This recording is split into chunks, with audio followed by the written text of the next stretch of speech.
My name is Charmaine, and on my wedding morning, my future sister-in-law secretly handed me a typed list of wife duties. I looked her dead in the eye, asked one single question, and then walked out of the church in my custom wedding dress.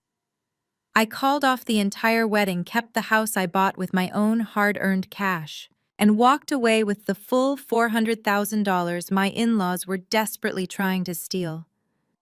They called my phone 70 times that day. Before I continue this story, let me know where you are watching from in the comments below. Hit like and subscribe if you have ever had to stand up to people who underestimated your worth and tried to use you for your success. Trust me, you are going to love how I handled this. The bridal suite at the First Baptist Church was stifling.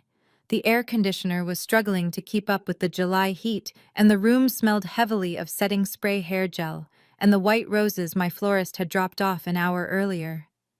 My best friend and makeup artist, Nia, was just blending the final touches of my foundation. I was trying to take deep breaths, staring at my reflection in the vanity mirror, trying to quiet the strange, anxious feeling sitting in my stomach.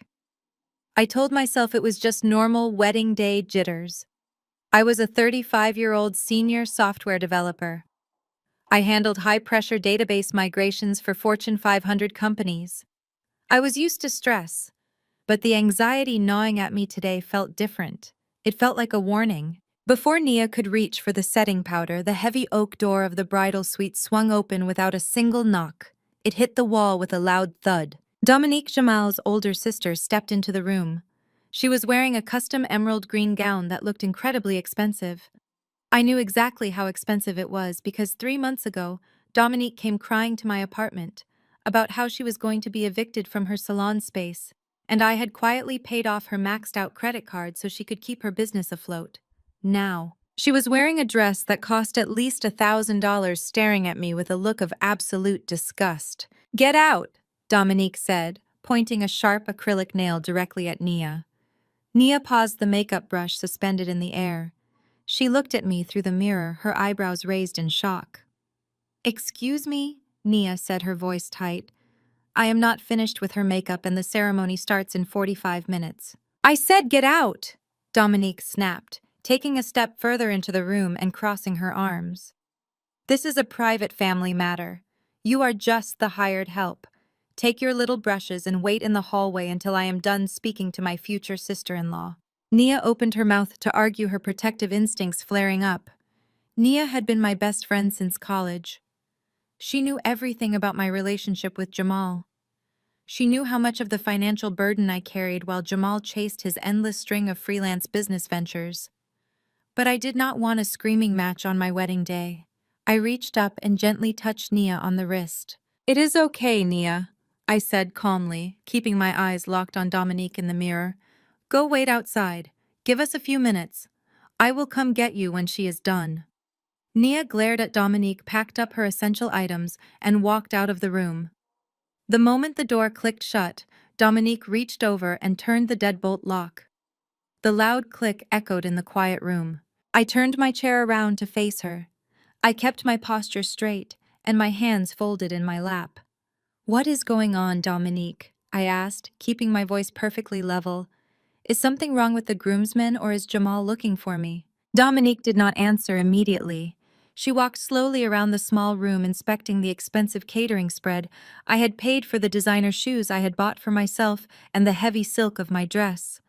She ran her hand over the back of the sofa, shaking her head with a patronizing smirk on her face. "You really think you have it all figured out, do you not?" Charmaine, Dominique said, stopping right in front of me. "You think because you write code, make a six-figure salary, and bought that massive house in the suburbs that you are the one pulling the strings. You think you are the prize." I frowned, my heart rate picking up slightly. "I have never said I was pulling any strings, Dominique. Jamal and I are building a life together. We are supposed to be partners. That is why we are getting married today." "Partners." Dominique laughed, a harsh, mocking sound that made my skin crawl. "Do not use those corporate buzzwords with me. This is not one of your tech startups. This is a traditional family. You are marrying a strong black man. Jamal is a king, And in our family, the man is the head of the household.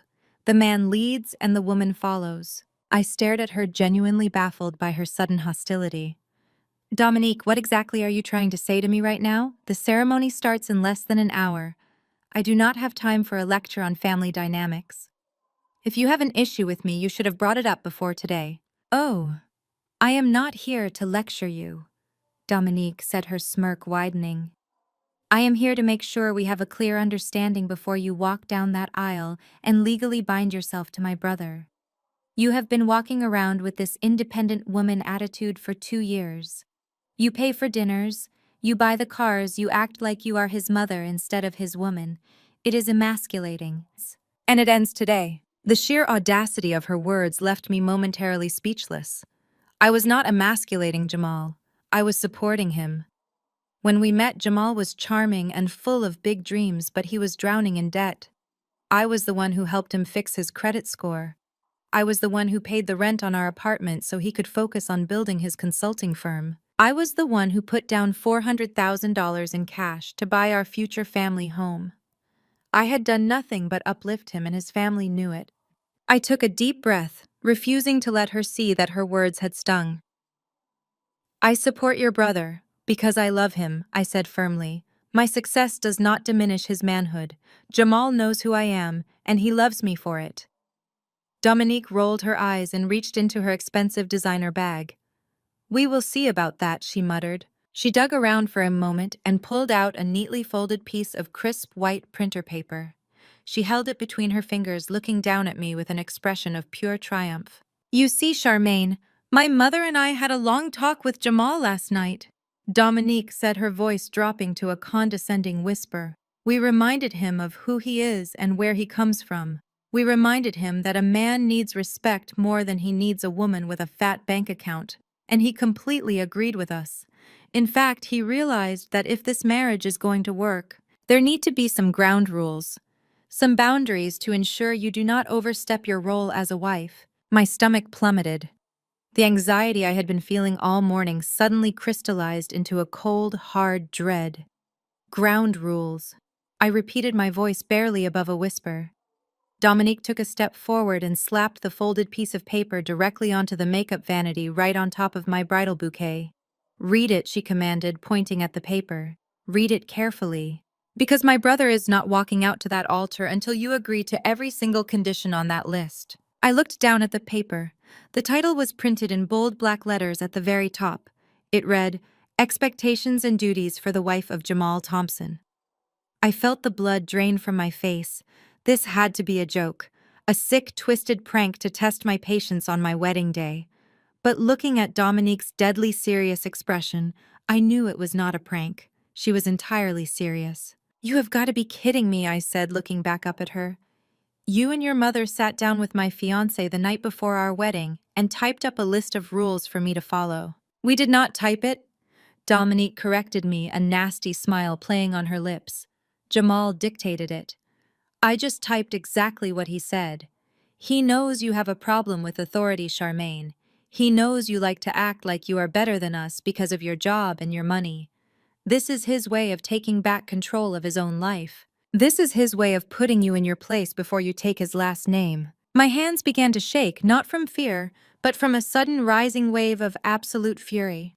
For 2 years, I had bent over backward to be accepted by this family.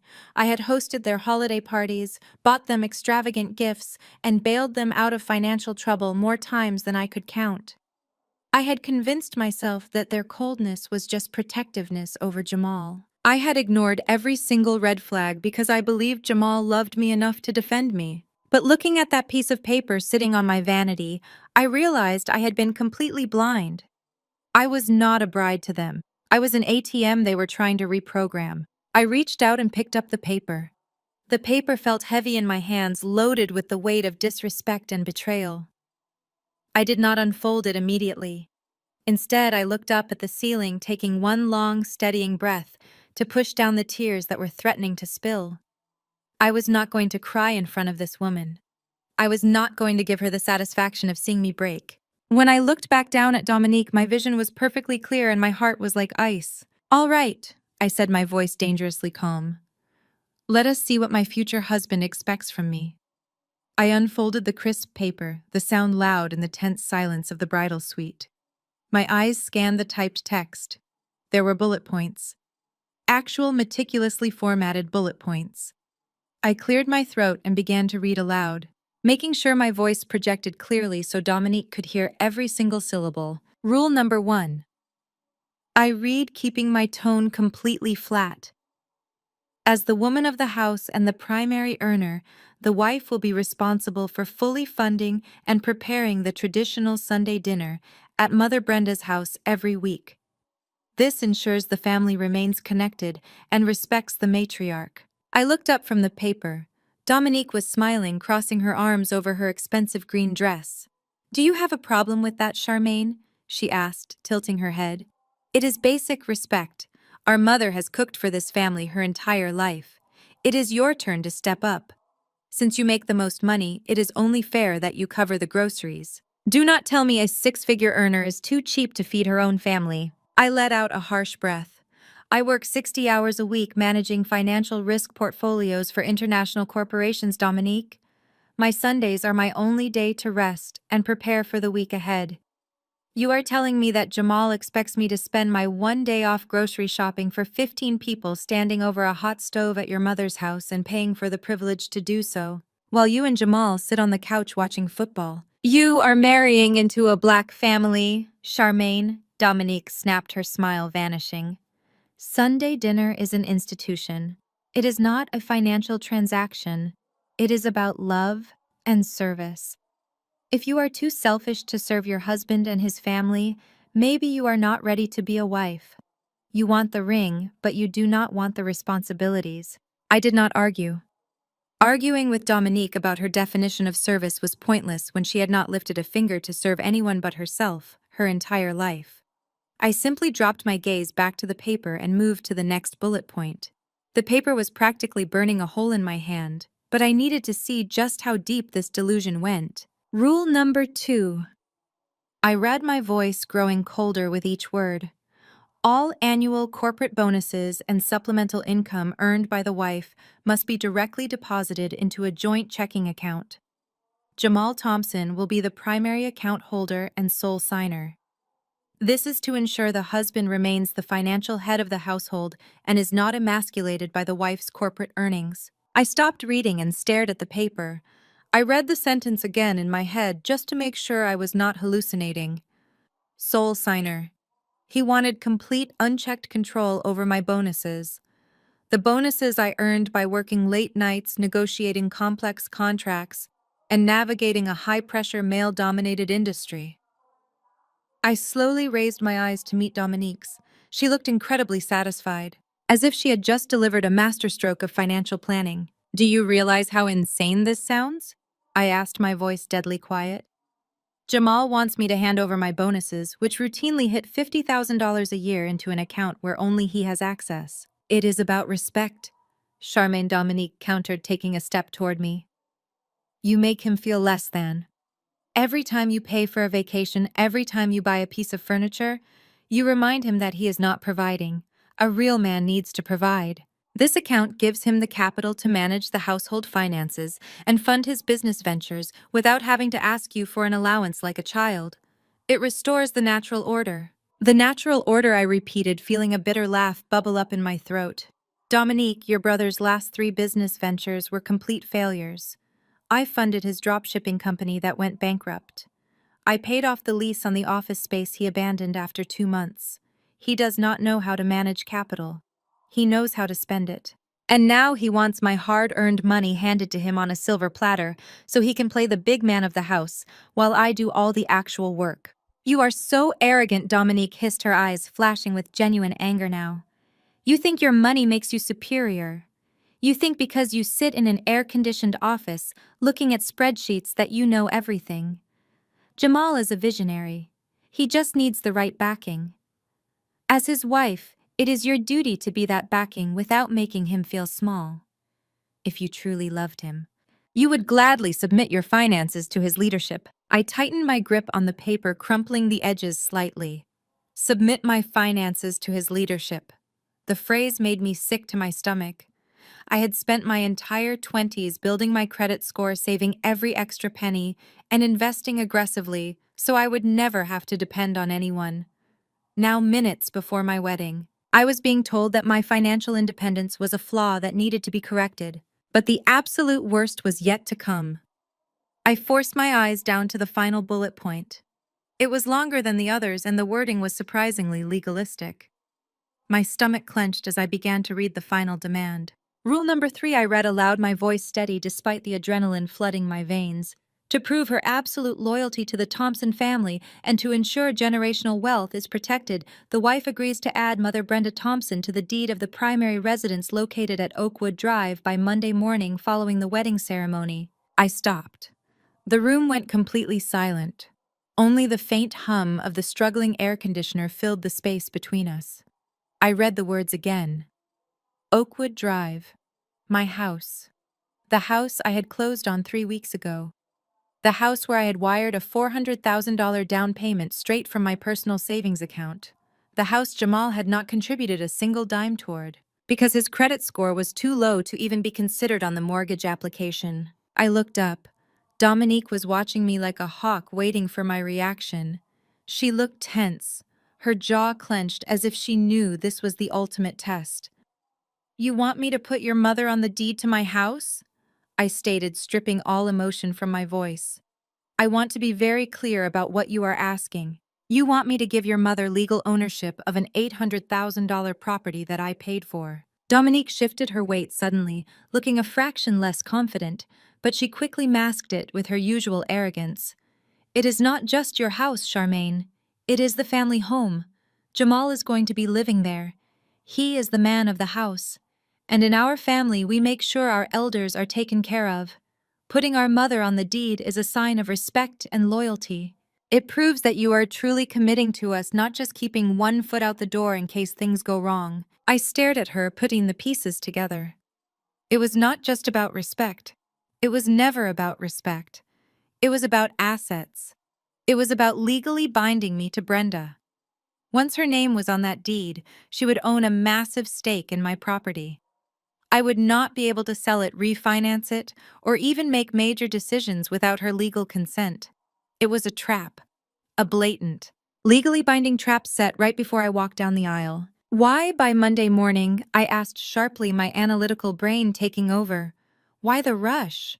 If this is just about familial respect, why is there a strict deadline 48 hours from now?" Dominique's eyes darted away for a split second, a micro-expression of panic that she instantly suppressed. "Because Jamal wants it handled before you leave for the honeymoon," she snapped quickly. "He wants to start the marriage with a clean slate and no lingering business. It is a simple piece of paperwork, Charmaine. You have the lawyer draft it, you sign it, and it is done. If you are really committed to this family, it should not be a problem." I looked down at the paper one last time. The typed words stared back at me, outlining a future of financial abuse, emotional manipulation, and complete subservience. They did not want a wife for Jamal. They wanted a host. They wanted someone to fund their lifestyle, absorb their debts, and surrender her hard-earned assets to a family that viewed her success as nothing more than a resource to be exploited. I thought about the $400,000 down payment. I thought about the long nights I spent coding, the sacrifices I made, the toxic environment I grew up in that drove me to seek absolute financial security. I had fought too hard to build my life to hand the keys over to a man who used the phrase head of the household to cover up his own insecurities, and a family that treated my bank account like a communal fund. The anxiety that had been sitting in my stomach all morning vanished. It was entirely replaced by a cold, calculating clarity. I knew exactly what I was dealing with now. The mask had slipped, and the Thompson family's true intentions were written in black and white on the paper in my hand. I folded the paper precisely in half, then in quarters, making sharp, deliberate creases. I held it tightly in my fist.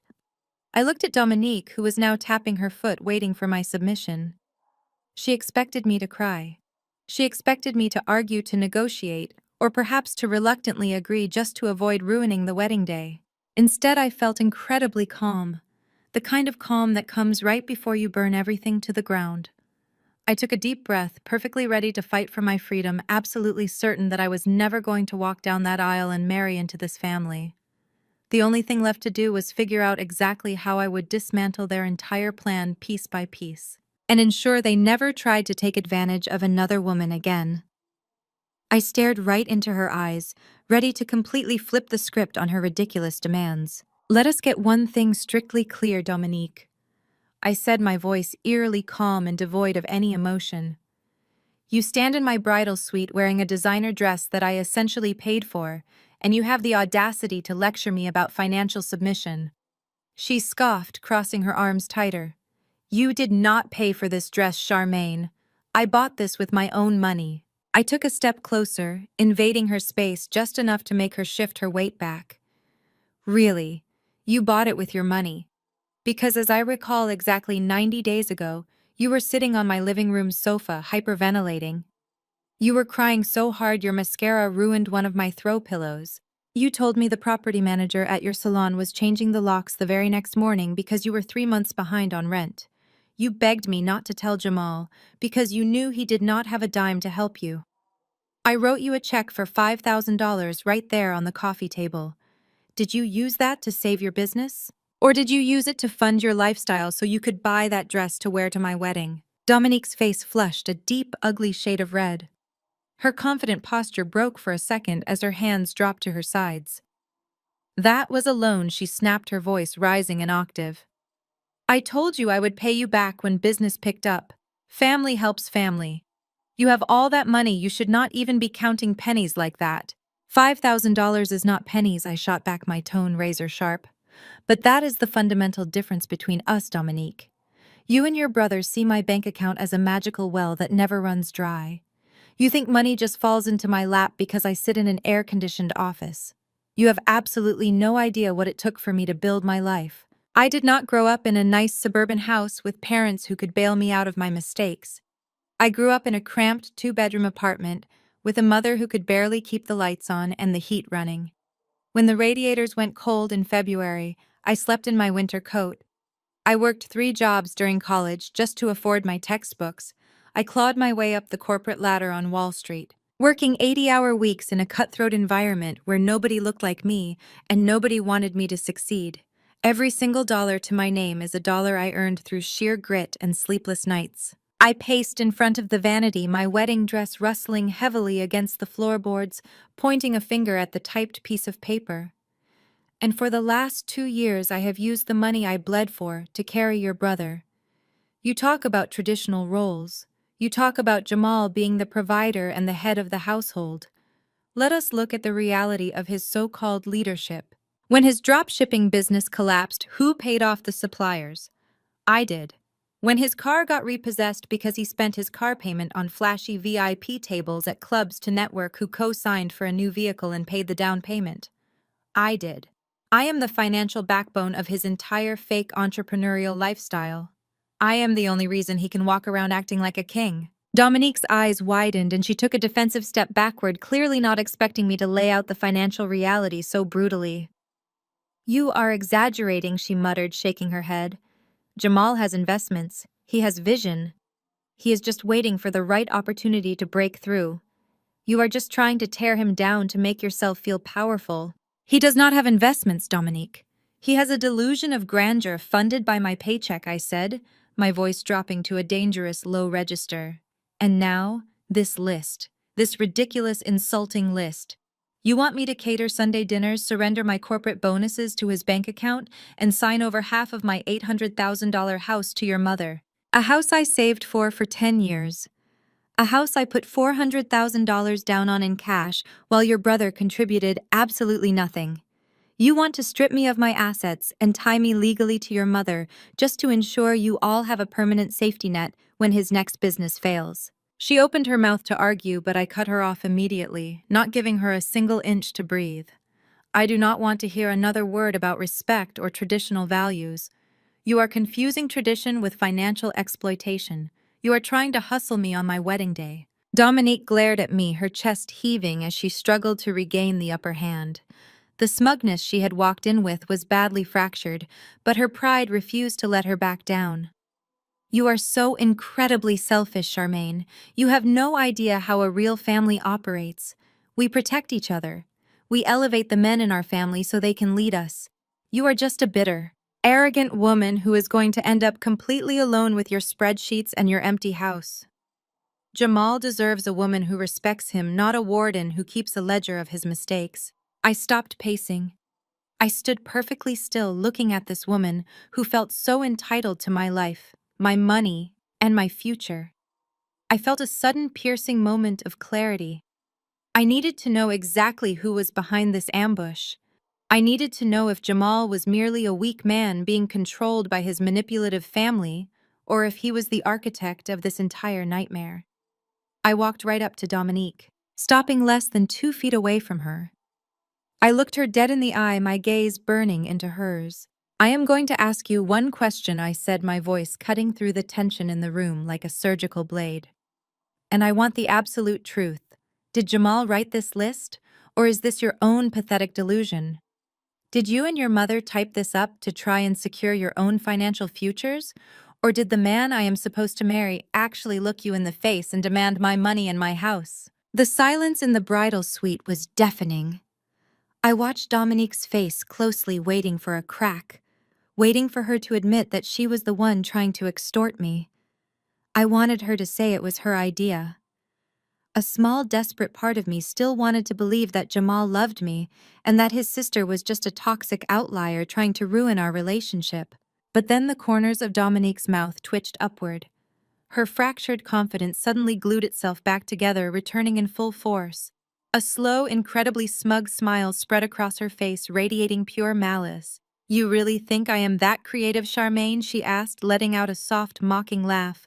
I told you before, I am just the messenger. Jamal dictated every single word of that list to me last night in my mother's kitchen. My breath caught in my throat, but I refused to break eye contact. He paced back and forth. Dominique continued, clearly enjoying the devastating impact of her words. He told us how tired he was of feeling like a guest in his own relationship. He told us he needed to secure his position before he put that ring on your finger. He specifically asked for the house to be put in my mother's name because he knows you are ruthless. He said, and I quote, Charmaine will not hesitate to kick me out on the street the second we have a disagreement. I need leverage. I need collateral. I need to know she cannot just pack up and take everything. She leaned in slightly, her voice dripping with venom. He does not want a partner, Charmaine. He wants a safety deposit box. He dictated the rules, he printed the paper, and he told me to bring it to you right now. He knows exactly what I'm doing. In fact, he is sitting in his suite right now, waiting for me to bring back that paper with your signature on the bottom line. The word slammed into me like a physical blow. Leverage, collateral, safety deposit box. He had not been writing vows last night. He had been plotting a hostile takeover of my assets with his mother and sister. Every sweet word, every promise of a shared future, every kiss we shared over the last 2 years dissolved into nothing but a calculated financial strategy. Jamal was not the victim of a toxic family, he was the ringleader. I looked down at the crumpled piece of paper in my hand. The ink seemed to mock me. This was the man I was going to pledge my life to in less than 40 minutes. A man who viewed my hard work as a threat, my success as a resource, and my home as collateral for his insecurities. Any remaining hesitation, any lingering affection I had for Jamal Thompson evaporated in that exact moment. The love I felt for him died instantly, replaced by a cold, calculating rage. I was not going to be a victim. I was not going to be a stepping stone for a man who wanted to break my back so he could stand taller. I did not cry. I did not scream. I just nodded slowly, absorbing the absolute truth of her words. Thank you, Dominique, I said quietly. I really mean that. Thank you for showing me exactly who your brother is before it was too late. Dominique smirked, clearly thinking she had won, thinking my quiet tone was a sign of defeat. So you are going to sign it? She asked, holding out her hand expectantly. Let us get this over with. The photographer wants to take family portraits in 20 minutes. Before I could formulate my next move, before I could tell her exactly where she could shove that piece of paper, the locked door of the bridal suite rattled violently. Someone was trying to get in, someone who had the key. The deadbolt clicked, The brass handle turned and the heavy door pushed open. Brenda, my future mother-in-law, stepped into the room. She was 58 years old, impeccably dressed in a tailored silver suit and wearing a wide-brimmed hat that practically screamed matriarch. She surveyed the room with practiced authority, her eyes darting from Dominique's smug face to the crumpled piece of paper in my hand, and finally resting on my completely unbothered expression. I fully expected Brenda to act shocked. I expected her to play the peacemaker to scold Dominique for bringing such a volatile document into the bridal suite minutes before the ceremony. Instead, Brenda calmly closed the door behind her, walked over to the velvet sofa, and gracefully took a seat.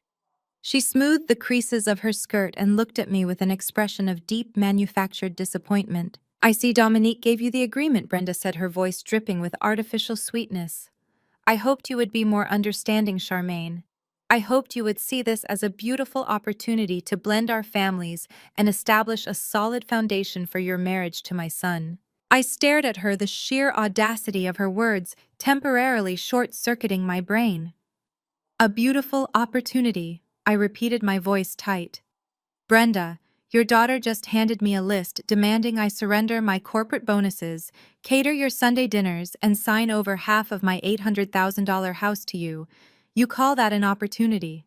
I call it extortion." Brenda sighed dramatically, shaking her head as if she were dealing with a petulant child who simply did not understand the ways of the world. "Extortion is such an ugly word," she murmured, waving her hand dismissively. "You are looking at this through the lens of a traumatized, hyper-independent woman. You have spent so much time fighting for survival in the corporate world that you have forgotten how to soften yourself for love. We are not trying to extort you, sweetie. We are trying to help you heal. We are trying to break these toxic cycles of individualism and create a safe space for Black men to thrive." I felt my jaw clench so hard my teeth ached. The weaponization of therapy speak was astounding. Brenda was actively trying to gaslight me into believing that my financial boundaries were a symptom of trauma, and that surrendering my assets to her was the cure. "My independence is not a trauma response, Brenda," I said firmly, refusing to let her twist reality. "It is the result of hard work. I built my career. I bought my house. I funded Jamal's life for 2 years. None of that is toxic. What is toxic is your son hiding behind his mother and sister to demand money he did not earn." Brenda stood up, her polite facade cracking just a fraction. Her eyes hardened as she took a step toward me. "You do not understand what it takes to raise a king in a world designed to break him," she said, her voice dropping to a low, intense register. "Jamal is a visionary, but he has been surrounded by women who constantly try to outshine him. When you constantly flaunt your money, when you buy a house and put your name on the deed without including him, you cast a shadow over his masculinity. You make him feel inadequate in his own relationship." I let out a sharp, bitter laugh. "If his masculinity is threatened because his partner is successful, then his masculinity is incredibly fragile. I am not going to dim my light so Jamal can pretend he is the sun." Brenda stepped even closer, her silver suit practically brushing against the tulle of my wedding dress. She looked at me with a chilling, cold calculation. "That is your problem, Charmaine. You think marriage is an equal partnership. It is not. A smart Black woman knows how to shrink herself so her man can shine. You have to step back and let him take the wheel even if you bought the car. If you refuse to submit to his leadership, you will destroy this family before it even begins." Her words hung in the air, a toxic manifesto of submission and control. Shrink myself. She actually wanted me to shrink myself. She wanted me to hide my intelligence, downplay my accomplishments, and hand over my wealth, so her insecure son could feel like a provider without actually providing anything. I looked from Brenda to Dominique. They were a united front, absolutely convinced of their own twisted righteousness. They truly believed that because I loved Jamal, I would gladly become a martyr for his ego. "You are not asking me to shrink myself," I said, my voice dangerously quiet. "You are asking me to erase myself. You want me to fund your lifestyle, pay off your debts, and give you the deed to my property, all while pretending it was Jamal's idea so he can feel powerful. You do not view my money as my own. You view it as a communal family asset." "Exactly." Brenda said, her tone suddenly shifting back to that sickeningly sweet maternal cadence. Now you are finally starting to understand how a real family operates. When you marry my son, what is yours becomes his, and what is his belongs to the family. We are building a legacy, Charmaine. We are building a generational empire, and every empire requires sacrifice. Your financial contributions are your sacrifice. My name on the deed of your house is simply a safeguard to ensure that legacy stays within the Thompson bloodline. I stared at her in utter disbelief. She was completely unhinged. The entitlement was so massive, so deeply ingrained that she could not even comprehend how insane her demands sounded. A generational empire built entirely on my paycheck, a legacy secured by stealing my real estate. There is no empire, Brenda, I said, my voice slicing through the heavy air of the room. There is just me paying for everything. And I am done paying. I am not signing this piece of paper. I am not adding you to my deed. And I am certainly not handing my corporate bonuses over to a man who cannot even manage a basic credit card. Brenda's eyes widened in genuine shock, as if the concept of me saying no had never even crossed her mind. Dominique let out a loud, mocking scoff, crossing her arms defensively. You are making a huge mistake, Charmaine, Dominique sneered. You are going to walk out there and embarrass yourself in front of 200 guests because you are too selfish to share your wealth. I am not the one who should be embarrassed, I replied. My gaze locked on Brenda. If anyone is going to be humiliated today, it is the family trying to shake down the bride 10 minutes before the ceremony. I reached for the door handle, fully intending to walk out, find Jamal, and end this entire charade directly to his face. But Brenda shifted her weight, blocking the exit with her body. Her expression was completely devoid of warmth now. It was the look of a predator who realized the prey was trying to escape the trap. You are not going anywhere until we have an understanding, Brenda said coldly. You think you hold all the cards because you have the money. But you are forgetting where we are. You are in my church. You are surrounded by my family and my friends. And you are desperate for this wedding to happen. I am not desperate for anything, I shot back, gripping the crumpled paper in my hand. Get out of my way, Brenda. I am going to see Jamal. Jamal does not want to see you, Brenda said, her voice steady and chillingly calm. In fact, he is currently praying in his suite with Pastor Williams. I had a long conversation with the pastor this morning. I explained the situation to him.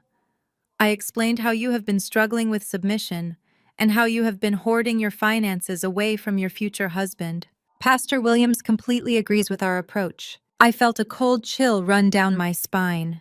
They had involved the pastor. They had brought the church leadership into their coercive financial scheme. Brenda reached out and gently patted my shoulder, a gesture that made my skin crawl with absolute revulsion. The ceremony will not begin until that paper is signed. Brenda casually mentioned, a victorious smirk playing on her lips. The pastor will not start the music. Jamal will not walk down the aisle. We will let your guests sit in those pews all day if we have to. You have a choice, Charmaine. Sign the bottom of that list right now, or you can walk out of here and explain to everyone why you ruined your own wedding. I tightly gripped the handle. I looked Brenda directly in the eyes. I was no longer the polite, accommodating woman who had spent 2 years trying to win her affection. Move, I commanded, my voice echoing with a fierce, absolute authority.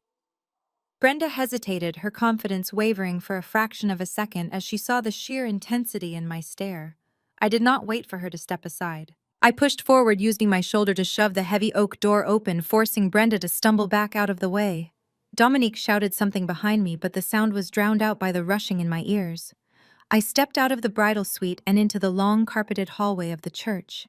I gathered the heavy silk skirts of my custom wedding dress in both hands, lifting the fabric high enough so I could walk fast. I did not care about the delicate lace. I did not care about my hair or the expensive makeup. I had one singular mission. I marched down the corridor. A few church volunteers and early arriving guests stopped and stared, their mouths hanging open as the bride stormed past them with a look of pure murder on her face. I ignored their whispers. I navigated the familiar layout of the church, heading straight for the groom's suite located at the far end of the eastern wing. The hallway felt like a tunnel. My heart hammered against my ribs, pumping pure adrenaline through my veins. Every step I took cemented my resolve. I was not going to be held hostage by a list of demands. I reached the heavy double doors of the groom's suite. I did not knock. I did not politely ask for a moment of his time. I raised my foot wearing a $1,000 designer heel and kicked the door open with enough force to rattle the hinges. The door slammed against the interior wall with a deafening crack. The room instantly fell completely silent. There were 6 men inside, Jamal and his 5 groomsmen. They were not praying with Pastor Williams. They were standing around a leather sofa holding crystal glasses filled with expensive amber liquor, laughing at some joke I had just interrupted. Jamal was standing in the center, looking incredibly handsome in his tailored black tuxedo. But the moment his eyes met mine, his relaxed, confident smile vanished completely. The groomsmen stared at me in absolute shock. A bride was never supposed to see the groom before the ceremony, let alone violently kick the door open 10 minutes before the organ music was supposed to start. Jamal quickly set his glass down on a nearby side table. "Charmaine," he said, his voice tight with sudden panic. "What are you doing here? You are not supposed to be in here." I marched directly toward him. The groomsmen instinctively parted, stepping back to give me a clear path. I did not break eye contact with Jamal. I walked right up to him, stopping mere inches away from his chest. I raised my right hand, holding the tightly folded piece of paper.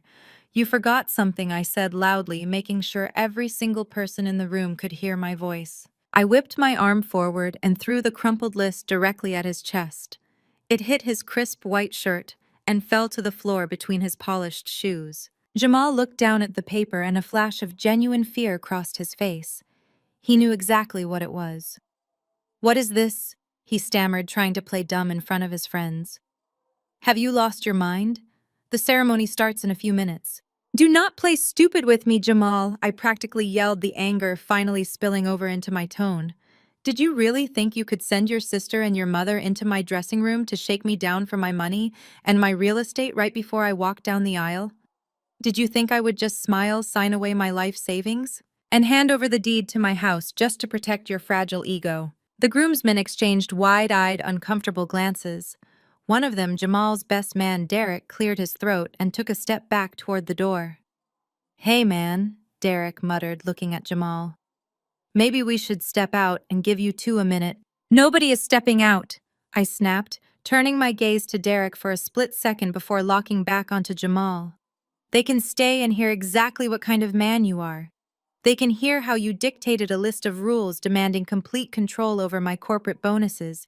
They can hear how you tried to force me to put your mother on the deed of the house I bought with my own cash. You want to be the head of the household so badly, Jamal. So tell them. Tell your friends how you plan to legally trap me into paying off your family for the rest of my life." Jamal's face flushed crimson. His jaw clenched and the veins in his neck bulged. He was completely humiliated, stripped of his king facade in front of the very men he constantly tried to impress. He lunged forward, grabbing me roughly by the upper arm. "Shut your mouth," he hissed under his breath. "You are embarrassing me." He practically dragged me out of the suite, pulling me back into the deserted hallway and pulling the heavy double doors shut behind us. I yanked my arm out of his grasp the second the door clicked shut. "Do not ever touch me like that again," I warned, my voice dropping to a deadly whisper. Jamal ran his hands over his face, pacing back and forth in the narrow hallway. "What is wrong with you?" he demanded, turning to glare at me. "Why are you acting like a crazy person? My sister was supposed to handle this quietly. You are out here screaming in front of my boys, making me look like a fool." I stared at him. He was not sorry. He was not apologizing for the demands or the ambush or the sheer disrespect. He was only angry that his friends had witnessed his pathetic scheme. "You made yourself look like a fool the moment you typed up that list," I replied coldly. "You sent your mother and your sister to do your dirty work because you were too much of a coward to ask me for my house yourself." "You are overreacting," Jamal shot back, stepping closer and using his height to try and intimidate me. "It is just a piece of paper, Charmaine. It is just a formality. My mother has anxiety about our future. She just needs some peace of mind knowing that we are a real family and that we are taking care of her." Putting her name on the deed does not mean anything. It is just a symbolic gesture of respect. A symbolic gesture, I repeated, feeling a laugh bubble up in my throat. A laugh devoid of any humor. You think I am stupid, Jamal? I am a financial risk manager. I assess contracts for a living. Putting someone's name on a deed is not a symbolic gesture. It grants them legal equity. It means she owns half of my asset. It means you and your mother could leverage my house for loans or force a sale. Or trap me legally. You see, this is your problem, Jamal sneered, dropping the caring fiancé act entirely. His tone turned nasty, condescending, and cruel. You look at everything like it is a transaction. You do not know how to be a wife. You are too masculine. You always have to be the one in control. I am the man. I am supposed to be the one protecting the assets and managing the family wealth. But you constantly undermine me. You emasculate me by throwing your money in my face. The list was a test. It was a test to see if you could finally humble yourself and respect my authority. Your authority, I echoed, shaking my head in disgust. What authority do you have? You do not pay the mortgage. You do not pay the car note. You do not even pay for your own expensive suits. I pay for everything. I built our entire life while you played businessman. I supported you because I believed in you, but you just wanted a host. You wanted an ATM that you could control. Jamal stepped right up to me, his face inches from mine. If you want to marry me today, he said, his voice cold and hard, you will go back into that room, sign that paper, and apologize to my mother. If you do not, we are done. I am not marrying a woman who refuses to submit to her husband. I looked at the man standing in front of me. I searched his eyes looking for the Jamal I had fallen in love with 2 years ago. The charming, ambitious man who had brought me coffee when I worked late, who had promised me a partnership built on mutual respect. He was entirely gone. Or perhaps he had never existed at all. The man standing before me was a stranger. A manipulative opportunist who believed his gender entitled him to the fruits of my labor. Submit to you, I asked quietly, letting the words hang in the heavy air of the hallway. Why on earth would I submit my financial security to a man who cannot even balance his own checking account? You talk about being the head of the household, but a real leader provides for his family. A real leader does not extort his bride on their wedding day. A real leader does not use his mother as a weapon to steal real estate. You are going to regret this, Jamal warned, pointing a finger directly at my face. You think you are so highly sought after because you have a little bit of money. You are 35 years old, Charmaine. Do you really think there is a line of men waiting to marry a bossy, arrogant woman who refuses to be a traditional wife? You need me. If you walk away today, you are going to end up old, bitter and completely alone in that big empty house of yours. His words were designed to hit my deepest insecurities. He knew how much I had longed for a family of my own. He knew how much I valued companionship after spending so much of my life focused solely on my career. He was using every toxic, manipulative tactic in the book to break me down and force my compliance. But instead of feeling fear, I felt a sudden, overwhelming sense of liberation. The fog of manipulation lifted entirely. I saw his insults for what they truly were. Desperation. He was desperate. He needed my money far more than I needed his presence. I am not afraid of being alone, Jamal. I said, my voice steady and resolute. I would rather be alone in a house that I own than be legally bound to a family of leeches who only value me for what they can extract from my bank account. Jamal scoffed, shaking his head. He adjusted his tuxedo jacket, trying to regain his composure. You are throwing a tantrum, he said dismissively. You are emotional. Just take a deep breath, stop acting crazy, and go sign the paper. We have guests waiting. We have a caterer to pay. You are not going to throw away a $50,000 wedding over a simple misunderstanding. It is not a misunderstanding, I stated firmly. It is absolute clarity.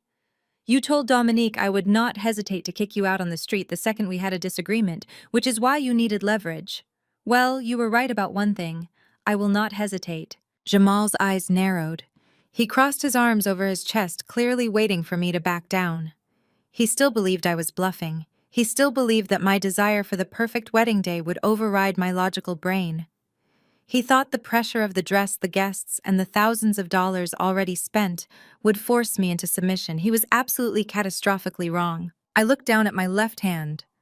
The diamond engagement ring caught the fluorescent lighting of the church hallway, sparkling brilliantly against my dark skin.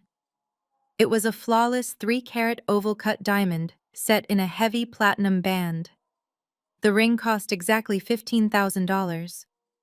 Jamal had spent the last 8 months bragging to his friends, his family, and anyone who would listen about how he had gone to a private exclusive jeweler in the city to custom design it.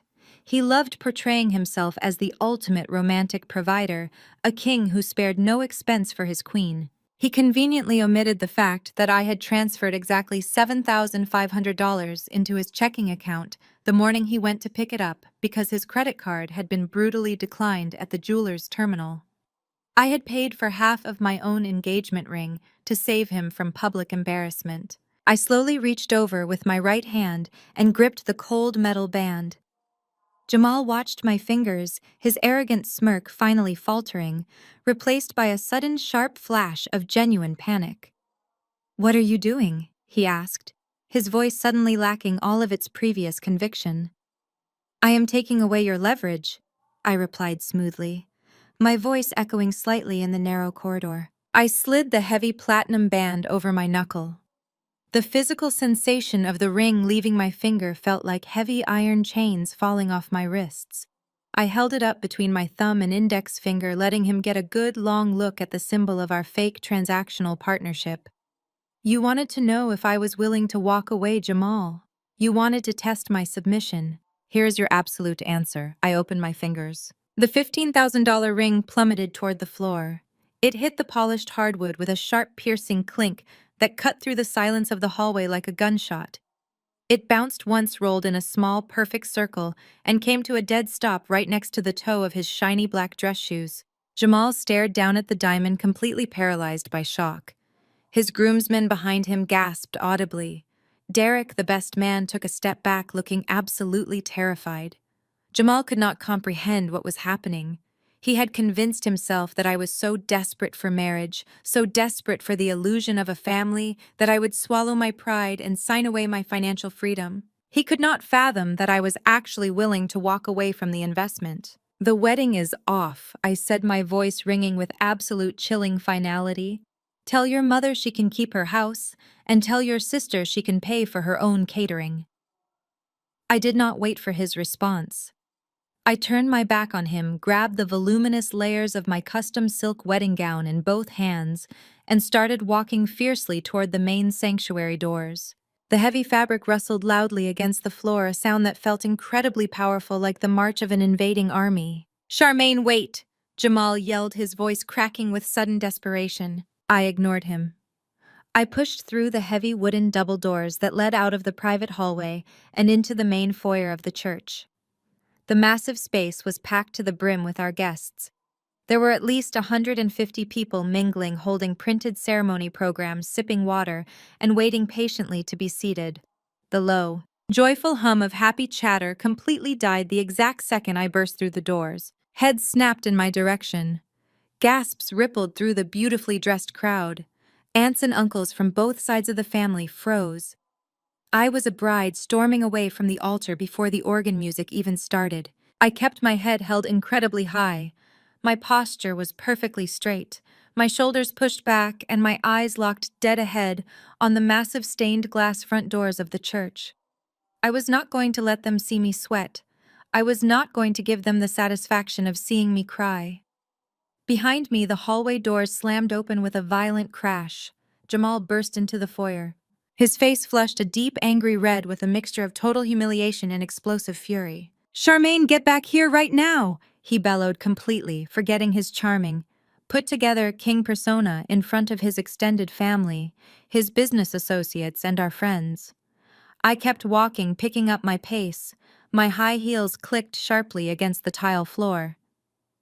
"Excuse me," I said calmly to a group of his older cousins who were standing directly in my path. They quickly stepped aside, staring at me with wide, unblinking eyes, absolutely stunned into silence. "You are making a huge mistake!" Jamal screamed, his heavy footsteps echoing loudly as he chased me down the center aisle of the foyer. You think you are better than everyone else. You think your money makes you untouchable. You are nothing but an arrogant, controlling woman who does not know her place. I reached the heavy brass handles of the front doors. I pushed them open with all my strength, and the thick, humid July air hit my face instantly. I stepped out onto the wide stone steps of the church, the bright afternoon sun blinding me for a split second.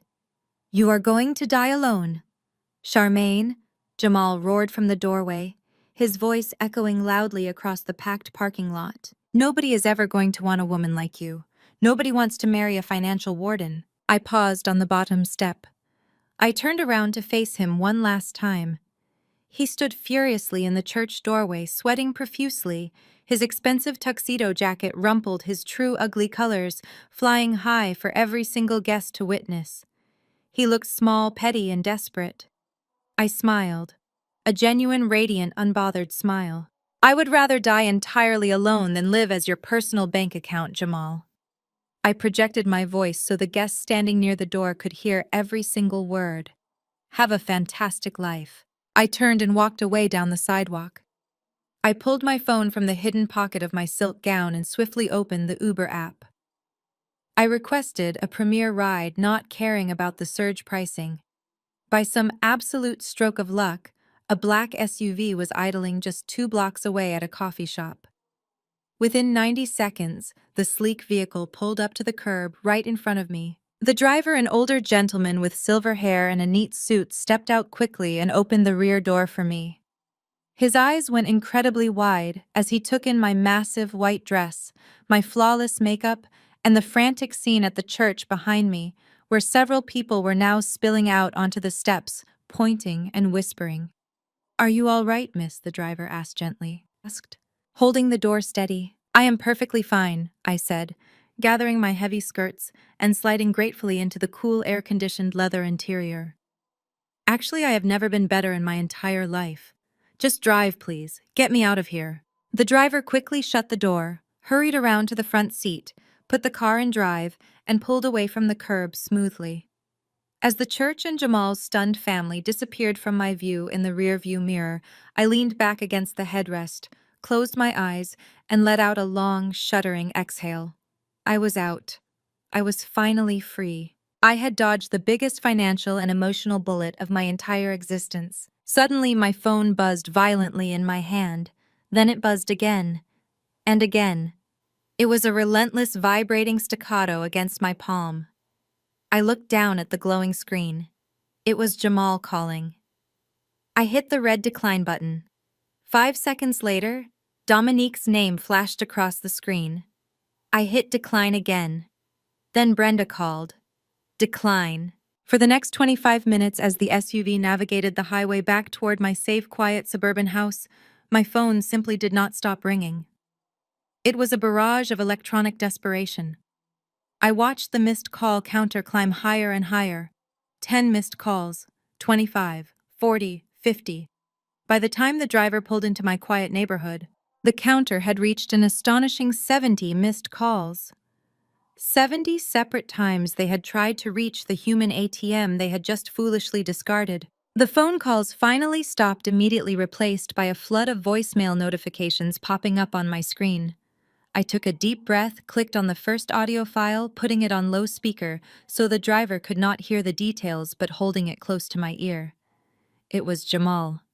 His voice was completely different now. The screaming anger was entirely gone, replaced by a pathetic whining, manipulative sob. "Charmaine, please!" he cried, his voice breaking artificially. "Please pick up the phone. I am so sorry.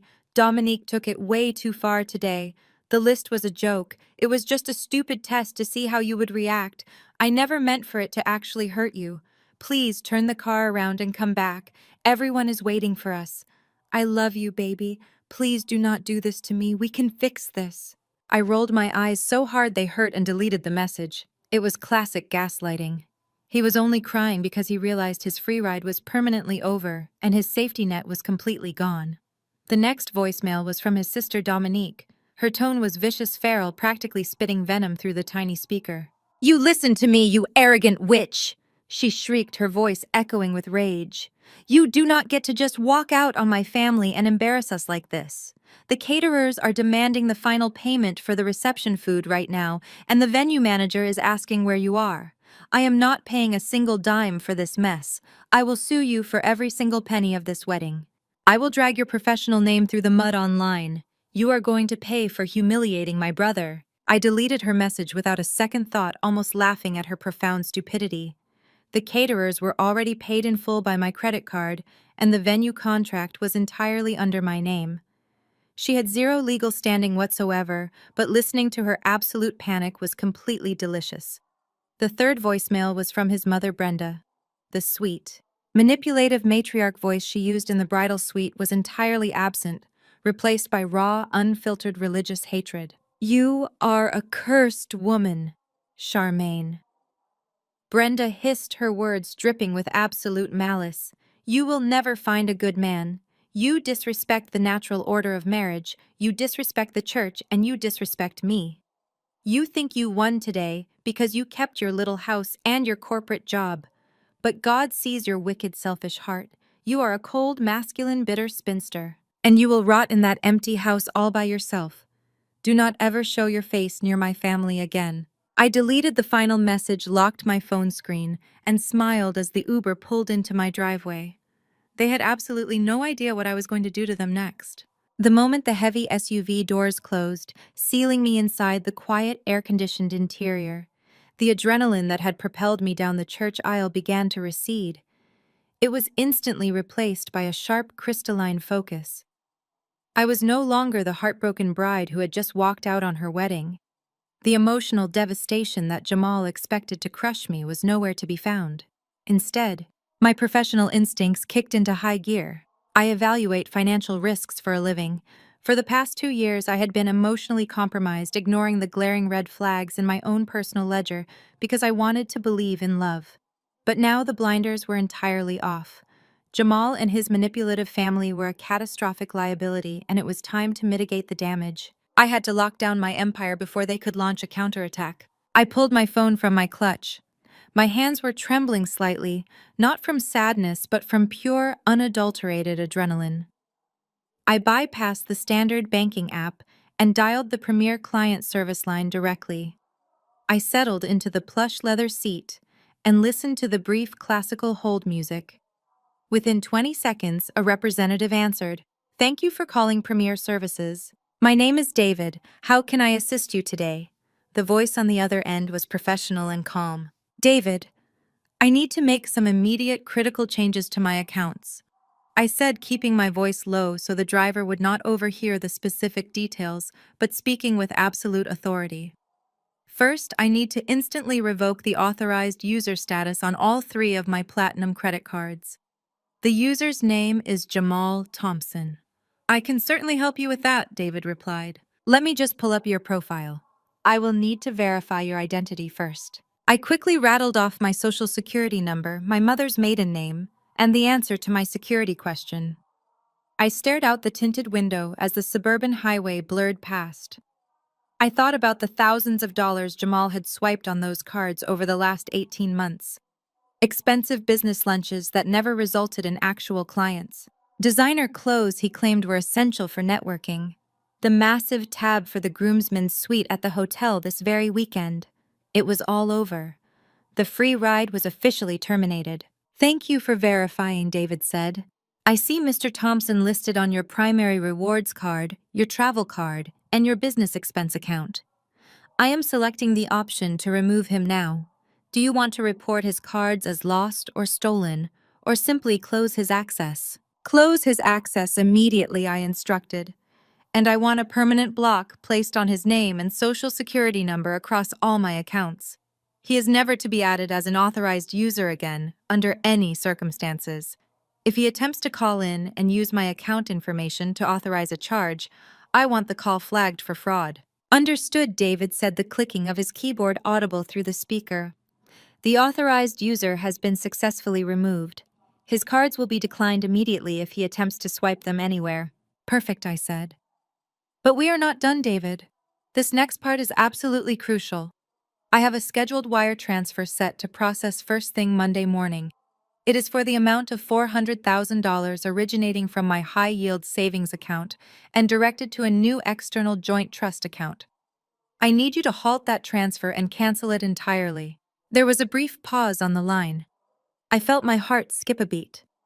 That $400,000 was the remaining half of my life savings, the cash I had set aside to fund the joint marital trust Jamal had aggressively insisted we create for our future children. It was the exact pool of money his family had been eyeing, the massive payout they thought they had secured by bullying me into submission in that bridal suite. "Let me locate that pending transfer," David said, his tone growing slightly more serious given the massive sum of money involved. "Ah, I see it here. A wire transfer for $400,000 scheduled for Monday at 8 in the morning Eastern Standard Time. Because this is a high-value wire and it was initiated 48 hours ago. I need to completely void the transaction authorization. Are you certain you want to cancel this transfer right now?" "I am absolutely certain," I said, my grip tightening on the phone. "Cancel it. Do not let a single dime leave my account." I heard more typing. It felt like an eternity. I pictured Jamal sitting in his hotel suite, realizing his credit cards were dead pieces of plastic, completely unaware that his $400,000 payday was currently evaporating into thin air. "The wire transfer has been successfully canceled," David finally confirmed. "The funds will remain securely in your high-yield savings account. The transaction has been fully voided in our system. Is there anything else you need assistance with today?" "No, David, you have been incredibly helpful. Thank you." I hung up the phone and let out a long, slow breath. The relief was overwhelming. My money was safe, my liquid assets were completely secured, but I was not finished yet. The financial perimeter was locked, but my physical perimeter was still vulnerable. I pulled up my contacts and dialed the 24-hour emergency line for the advanced security company I had hired when I closed on the Oakwood Drive house. The house was supposed to be our marital home. I had paid for the entire property myself, putting down $400,000 in cash. But I had given Jamal a physical key just last week, assuming he would be moving in with me after our honeymoon. I knew he had a physical key on his keyring, but I also knew I had paid extra for a top-of-the-line smart security system that controlled the deadbolts electronically. "Thank you for calling Apex Security," a woman answered promptly. "This is Sarah. How can I secure your property today?" "Sarah, I need an immediate remote reset on my primary residence," I said, switching to my most commanding tone. "My account number is 7429. I need to completely wipe all existing access codes, disable all paired mobile devices except for my own, and lock out the physical key override function." "Let me verify your passcode," Sarah said calmly. I gave her my verbal security phrase. She confirmed my identity and brought up the system dashboard for my house. "I see the property on Oakwood Drive," Sarah said. "I am initiating a master system reset. I am clearing the front door keypad, the garage door keypad, and the back patio smart lock. What would you like your new primary entry code to be?" I quickly gave her a complex new 6-digit code, one that Jamal could never possibly guess. It was not our anniversary. It was not my birthday. It was a random sequence of numbers I used for my most secure corporate encryption files. "New code is set," Sarah confirmed. "I am also seeing another smartphone paired to the security hub. An iPhone registered to a user named Jamal." "Delete it," I said instantly. "Remove his device access completely. He should not be able to view the security cameras, disarm the alarm, or unlock the doors from his phone ever again." "Device removed," Sarah said. "I am also engaging the physical key lockout. This means even if someone has a physical copy of the house key, the electronic deadbolt will not turn unless the correct code is entered or your specific master smartphone is present. Your perimeter is fully secure. The alarm is currently armed in away mode. Would you like me to dispatch a local patrol car to do a drive-by inspection just to be safe?" "Yes, please," I replied. "I expect a hostile individual might try to access the property later today. If anyone other than myself sets foot on that porch, the alarm will sound correct." "Absolutely," Sarah assured me. If the door is tampered with, or if the cameras detect unauthorized motion at the entry points without the code being entered within 30 seconds, the massive siren will activate and the police will be dispatched immediately. Thank you, Sarah. I ended the call and leaned my head against the cool glass of the window. The Uber was cruising down the familiar tree-lined streets of my neighborhood. It was a beautiful, affluent suburb. Huge oak trees cast long shadows over the manicured lawns. I had worked tirelessly to earn my place here.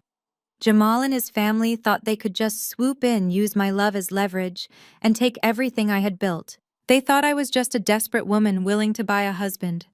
They severely underestimated my ruthlessness when backed into a corner. The black SUV pulled into my wide paver stone driveway. The massive two-story house stood proudly at the end, its dark gray exterior and pristine white trim looking immaculate in the afternoon sun. It was entirely mine, not our house, my house. The driver put the car in park and quickly got out to open my door. I gathered my heavy wedding dress, stepping carefully out of the vehicle. I handed the driver a crisp $100 bill from my emergency cash stash in my clutch. "Thank you for getting me out of there so quickly," I said with a genuine smile. "Have a wonderful day, ma'am," he replied, tipping his head respectfully before getting back into the SUV and driving away. I stood alone in my driveway. The silence of the neighborhood was a stark contrast to the screaming chaos I had left behind at the church. I walked up the pathway to my front door.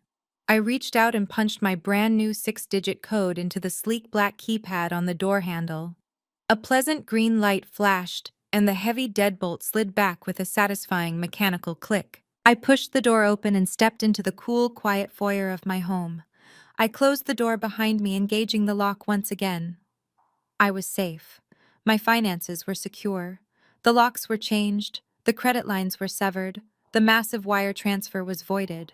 The Thompson family had been completely and totally cut off from their primary funding source. But as I stood there in the entryway, shedding the heavy layers of my wedding dress, a new thought began to crystallize in my mind.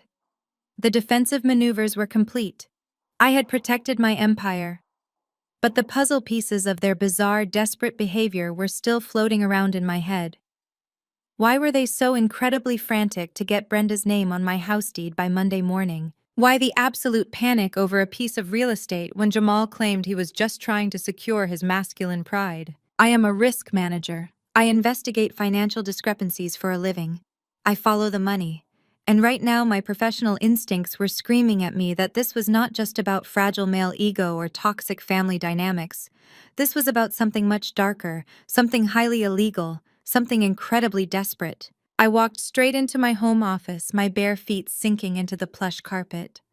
I sat down at my massive mahogany desk, still wearing my bridal corset, and opened my laptop. It was time to go on the offensive. It was time to find out exactly what the Thompson family was hiding and why they needed my $400,000 so desperately. The silence of the house was absolute. I sat in my home office, the afternoon sun filtering through the blinds, casting long shadows across my mahogany desk. My wedding dress, or at least the massive skirt of it, lay discarded in the hallway. I was still wearing the heavily boned silk corset, but I hardly felt the tight laces digging into my ribs.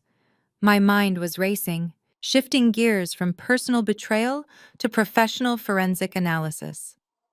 In my career as a financial risk manager, I evaluated corporate liabilities. I looked for the hidden debts, the buried clauses, the desperate cover-ups that companies tried to hide before a merger. Today, the liability was the man I almost married. I stared at the glowing screen of my laptop. I needed to understand the timeline. Why Monday morning? That specific detail gnawed at me. Dominique had been incredibly insistent that the deed transfer adding Brenda to my property had to be completed by Monday. Jamal had scheduled the $400,000 wire transfer to the joint trust for Monday at 8 in the morning. If this was truly just about Jamal asserting his dominance as the head of the household, or Brenda wanting a symbolic gesture of respect, there would be no strict deadline. Ego does not operate on a business calendar, but banks do. The IRS does, county courthouses do. Monday morning was not a symbolic deadline. It was a legal one. They were frantic. The ambush in the bridal suite was a high-stakes gamble born out of sheer desperation. They needed a massive tangible asset, an $800,000 house with no mortgage, and they needed $500,000 in liquid cash, all legally tied to their names, the second the financial institutions opened for the week. You do not demand that kind of capital overnight, unless you are trying to plug a massive sinking hole. I cracked my knuckles, minimizing my personal email and opening a secure encrypted browser. I paid a premium monthly subscription for advanced public record aggregation software, a tool I use to vet potential corporate clients. It gave me unrestricted access to state business registries, county property tax records, and federal civil court filings. I decided to start from the top of the Thompson family pyramid. I typed Brenda Thompson into the search bar, filtering by her home county. Brenda always acted like she was the wealthy matriarch of a successful dynasty. She lived in a large four-bedroom house in a decent neighborhood, drove a luxury SUV, and hosted lavish Sunday dinners. But as the property records populated on my screen, the illusion shattered instantly. According to the county clerk database, Brenda did not own her home outright, not even close. She had taken out a second mortgage 3 years ago and a third mortgage just last year. The equity in her property was completely negative, but that was not the most alarming part. I scrolled down to the legal notices section. There, filed exactly 21 days ago, was a notice of default. Brenda was 6 months behind on her mortgage payments. The bank was initiating foreclosure proceedings. If she did not produce a massive lump sum to clear the arrears by the end of the month, she was going to lose her house. I leaned back in my chair, the leather squeaking softly. That explained Brenda. She was drowning in debt and about to be evicted. If her name was suddenly attached to my fully paid-off house, she could use her new equity to secure a massive bridge loan, or at least prove to her creditors that she had the assets to restructure her debt. But what about Dominique? What about Jamal? I opened a new tab and searched for Dominique's hair salon. Dominique boasted constantly about being a self-made business owner. I pulled up the state business registry. The salon was registered as a limited liability company. I clicked on the financial filings. The salon had not reported a profit in 3 years. There were 2 outstanding tax liens from the State Department of Revenue for unpaid payroll taxes. The $5,000 I had given her 3 months ago had not saved her business. It had merely delayed the inevitable collapse. The picture was becoming clearer, but the math still did not make sense. Brenda needed maybe $50,000 to stop the foreclosure. Dominique needed perhaps $20,000 to clear her tax liens. Why did they need my entire $400,000 cash wire on Monday? Where was the rest of the money going? The answer had to be Jamal. I typed his full legal name into the federal and state business databases. Jamal always called himself an entrepreneur and a business consultant. Whenever I asked for specifics about his clients or his revenue streams, he gave me vague answers about building portfolios and networking synergy. I hit the search key and waited for the results. My screen filled with a long, dense list of corporate registrations. My eyes widened as I read through them. I was expecting to find 1, maybe 2 failed consulting firms. Instead, I found 7. 7 different limited liability companies, all registered under Jamal Thompson as the primary agent. But that was not the strange part. I looked closely at the filing dates. Every single one of these companies was registered between April of 2020 and August of 2021. I clicked into the first LLC, named Thompson Global Solutions. The registered address was a cheap strip mall mailbox. The listed industry was logistics consulting. I clicked into the second LLC, named Apex Innovations. The address was Brenda's house. The industry was commercial cleaning.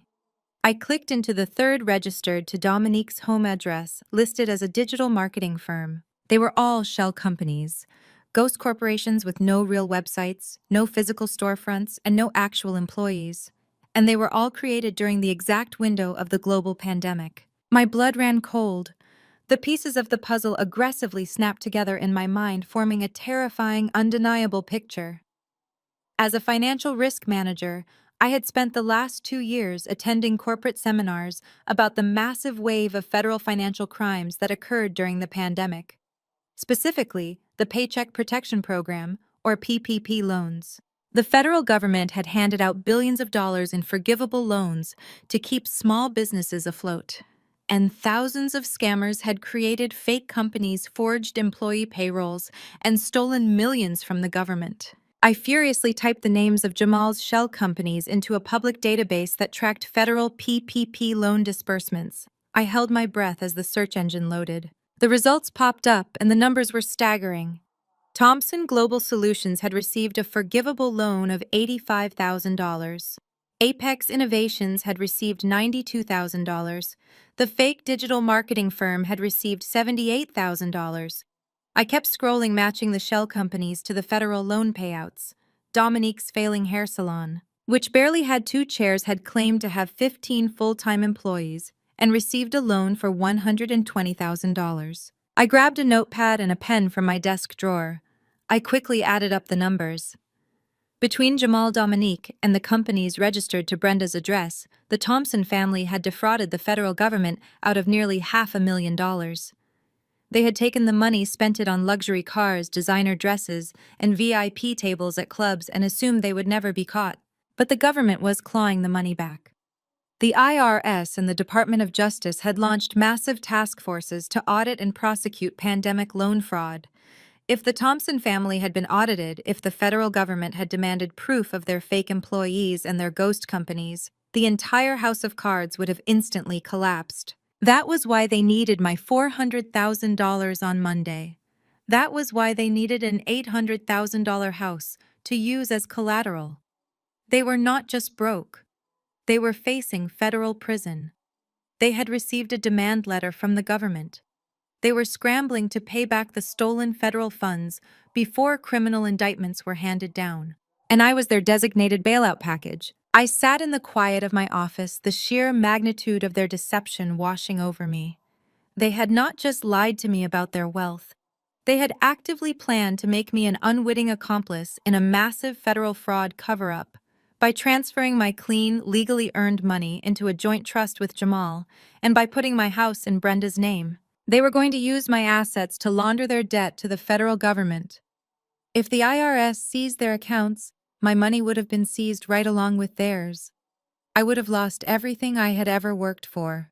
The betrayal was no longer just emotional. It was deeply criminally malicious. Jamal had targeted me. He had seen a successful, financially stable woman and decided to use her as a human shield against federal prosecution. The entire wedding, the rush to the altar, the aggressive demands for financial control, it was all a meticulously calculated scheme to save his own skin. I closed my eyes for a brief second, feeling a wave of absolute disgust, followed immediately by a surge of pure, unfiltered power. They thought they had outsmarted me. They thought I was just a naive woman who would sign any piece of paper to secure a husband. They had no idea who they were dealing with. I opened my eyes and looked at the stack of blank printer paper on my desk. The investigation was over. The defensive phase was complete. It was time to go on the offensive. It was time to build a case so airtight, so overwhelmingly documented that the Thompson family would never see the light of day again. I reached for my mouse and clicked the print button on the first federal loan document.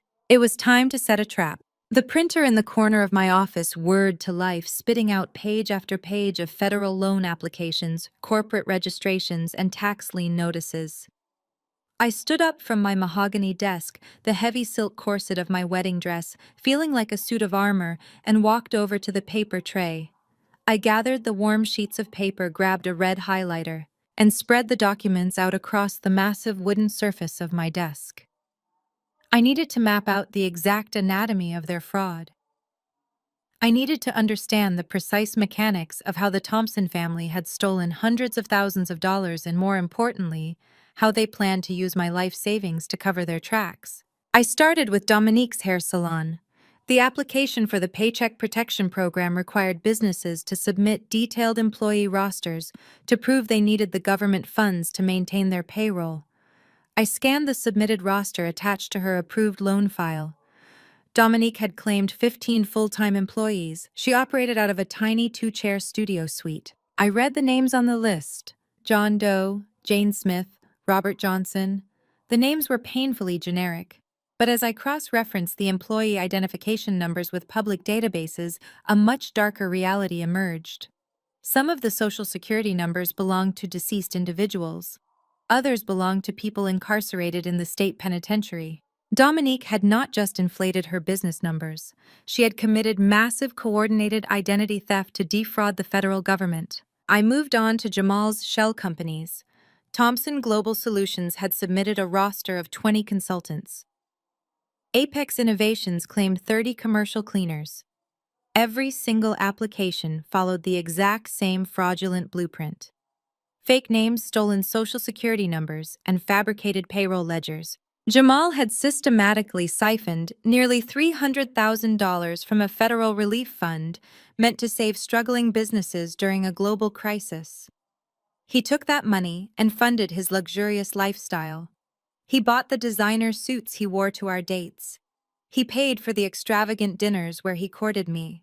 He leased the luxury vehicles he used to project the image of a successful king. The entire foundation of his life and the entire foundation of our relationship was built on stolen federal funds. But the government does not just forget about stolen money. The Department of Justice and the Internal Revenue Service had spent the last 2 years building massive task forces to claw back the fraudulent pandemic loans. I needed to know exactly how close the feds were to kicking down the Thompson family's front door. I logged into the Federal Court Electronic Records database, a system I used regularly to check for pending litigation against corporate clients. I ran a search for Jamal Thompson, Dominique Thompson, and Brenda Thompson within the Federal District Court. The system loaded for a few agonizing seconds. When the results populated, my breath caught in my throat. There were no criminal indictments yet, but there was a civil asset forfeiture filing. The federal government had flagged the loans associated with Jamal and Dominique's shell companies.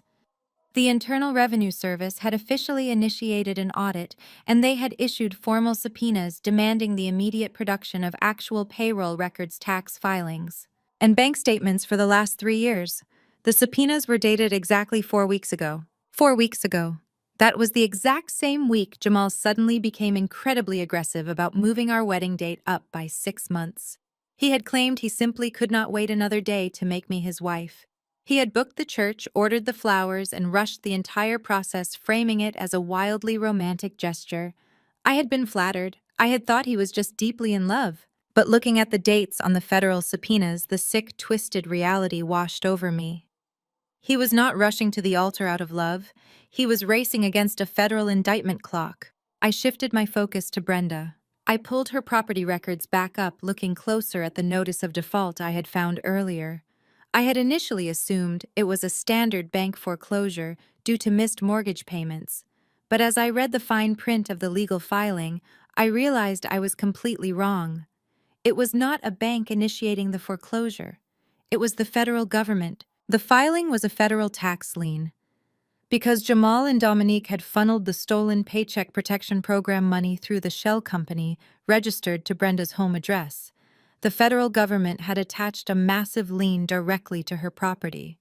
They were holding her legally responsible for the fraudulent funds that had moved through her jurisdiction. If the Thompson family could not produce the stolen $500,000 to satisfy the lien, the federal government was going to seize Brenda's house, auction it off, and likely press federal conspiracy charges against her. Brenda, the proud, arrogant matriarch who demanded absolute submission and respect, was staring down the barrel of a multi-year sentence in a federal penitentiary. I sat back in my leather desk chair, the red highlighter slipping from my fingers and rolling across the desk. The sheer calculated evil of their plan was breathtaking. It was a masterpiece of financial manipulation, and I was the designated sacrificial lamb. The entire wedding was nothing more than a high-stakes financial rescue mission. Jamal did not want a wife. He wanted a bailout. He had searched for a successful, financially independent woman with excellent credit and massive cash reserves. He had targeted me because I fit the exact profile of the mark he needed. I had an $800,000 house with no mortgage. I had $400,000 in liquid cash sitting in a high-yield savings account. If I had signed that piece of paper in the bridal suite, if I had walked down the aisle and legally bound myself to Jamal Thompson, my entire life would have been instantly destroyed. The Monday morning deadline for the deed transfer and the cash wire was not arbitrary. It was the exact day the federal grace period expired. They needed my $400,000 to immediately pay back the federal government and make the criminal investigation disappear. But they knew $400,000 was not quite enough to cover the entire stolen amount, plus the massive federal penalties and interest. That was where my house came in. By forcing me to put Brenda's name on the deed of my newly purchased, fully paid-off property, they were creating an instant massive asset for her. Brenda could then take that deed straight to a high-risk lender on Monday afternoon, use my house as collateral, and pull out a massive emergency loan to cover the rest of their federal debt. They were going to drain my cash accounts, leverage my real estate, and leave me holding the bag. And because we would have been legally married without a prenuptial agreement, my assets would have been considered marital property. I would have been legally tethered to their massive federal fraud. The Internal Revenue Service would have frozen my accounts. My corporate career would have been instantly terminated the second my employers discovered I was connected to a federal wire fraud ring. I would have lost my home, my savings, my reputation, and my freedom. The emotional betrayal I had felt at the church felt completely insignificant compared to this. Jamal, Dominique, and Brenda had not just tried to humble me or assert their dominance. They had actively conspired to completely annihilate my life to save themselves. They had sat at my dining room table, eaten the food I bought, accepted the gifts I gave, and smiled in my face while secretly plotting to feed me to the federal government. I looked at the stack of highlighted documents. The paper trail was undeniable. The evidence of their identity theft, wire fraud, and federal conspiracy was sitting right in front of me, printed in stark black and white. They thought they had backed me into a corner at the church. They thought I was crying in my Uber, mourning the loss of a beautiful relationship.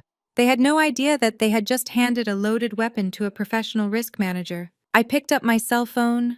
I scrolled past the 70 missed calls from my former fiancé and his panicked family. I opened my contacts and searched for a specific name. During my time on Wall Street, I had worked alongside several federal regulators. One of my closest professional contacts was a senior special agent with the Internal Revenue Service Criminal Investigation Division. His name was Agent Miller, and his entire department was currently dedicated to hunting down pandemic loan fraudsters. I checked the time on my phone. It was late Saturday afternoon. I knew Agent Miller usually did not answer work calls on the weekend, but I also knew that handing him a fully documented $500,000 federal fraud case with a neat little bow on top would definitely get his attention. I pressed the call button and lifted the phone to my ear. It rang twice before a deep, gruff voice answered. "Charmaine," Agent Miller said, sounding slightly surprised. "This is an unexpected call. I thought you were getting married today." "There was a slight change of plans, Miller," I said, my voice completely steady and cold as ice. "The wedding is permanently canceled. But I am calling because I have something much more interesting for you. I just uncovered a massive multi-$100,000 Paycheck Protection Program fraud ring operating right here in the suburbs. I have the fake employee rosters, the shell company registration documents, and the federal tax lien notices all sitting on my desk right now." There was a long pause on the other end of the line. I could hear the immediate shift in his demeanor. The casual weekend tone vanished, replaced by the sharp focus of a federal investigator. "You have the actual documentation?" he asked, his voice low and serious. "I have everything," I confirmed, looking down at the red highlighted pages. "The primary orchestrator is my former fiancé, Jamal Thompson. He runs it with his sister Dominique, and they launder the money through properties owned by their mother, Brenda Thompson. They are currently scrambling because your department issued subpoenas 4 weeks ago. They tried to extort me for $500,000 this morning to pay you off." "Do not move," Agent Miller said quickly. "Do not shred anything. Can you digitize those files and send them to my secure federal server right now?" "I will scan them immediately," I replied. "But Miller, I want to make sure these people are not just audited. I want to make sure they are held fully accountable for what they tried to do. They are desperate and they are dangerous." "If the documentation is as solid as you say it is," Agent Miller said, his voice dropping to a grim professional register, "they are not going to get a simple audit, Charmaine. We are going to completely dismantle them. Send me the files. I will review them tonight, and I will get a federal magistrate to fast-track the arrest warrants by Monday morning. I hung up the phone. A slow, deeply satisfied smile spread across my face. Jamal had wanted to wait until Monday morning to finalize his hostile takeover of my life. I decided to respect his timeline. Monday morning was going to be an incredibly busy day for the Thompson family. But instead of signing over my house and my bank accounts, I was going to serve them a heavy dose of federal justice. I turned back to my laptop, opened my scanner software, and began feeding the documents into the machine piece by piece. I spent the entirety of Saturday evening feeding the documents into the machine piece by piece. Once the digital transmission to Agent Miller was complete and confirmed via a secure encrypted email receipt, I realized I needed a physical manifestation of my vengeance.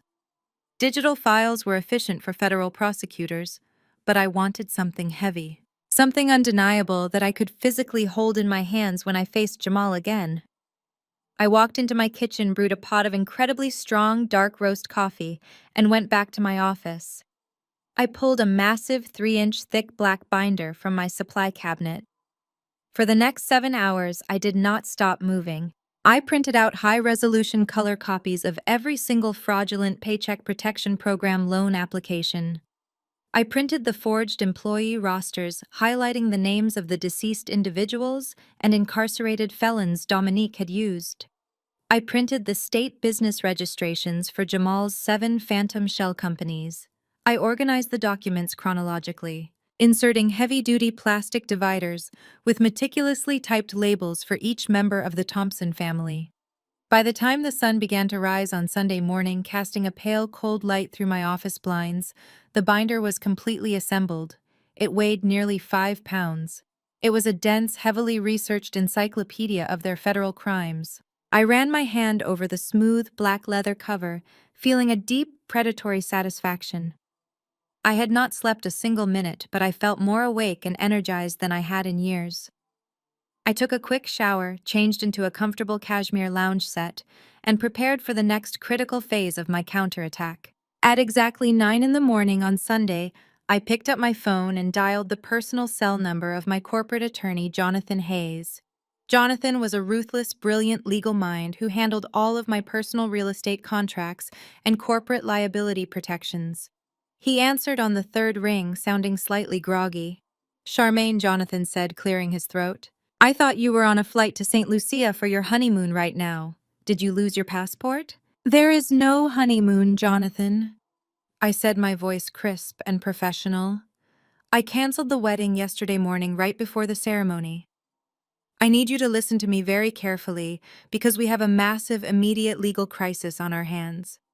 The man I was supposed to marry is currently the primary target of a federal criminal investigation for wire fraud and identity theft. He and his family tried to coerce me into transferring the deed of my Oakwood Drive property into his mother's name yesterday so they could leverage my equity to pay off an impending federal tax lien." I heard a sharp intake of breath on the other end of the line. All traces of sleep vanished from Jonathan's voice instantly. "Are you entirely sure about this, Charmaine? Federal wire fraud is a massive escalation. I have the federal subpoenas and the forged loan documents sitting in a binder on my desk right now," I confirmed. I already transmitted the digital files to a contact at the Internal Revenue Service Criminal Investigation Division. They are fast-tracking arrest warrants for tomorrow morning, but I need you to secure my personal legal exposure immediately. I need you to verify that they have absolutely zero legal claim to any of my assets. "Okay, let me get my laptop open," Jonathan said, his keyboard clacking loudly in the background. "Since the wedding did not happen, you are legally single. The Oakwood house is titled solely in your name. You canceled the joint trust wire transfer, correct?" "Yes, the wire was voided yesterday afternoon," I replied. "Jamal's authorized user status on my credit cards is permanently revoked, and the smart locks on the house have been completely changed." "Excellent defensive work," Jonathan muttered, still typing rapidly.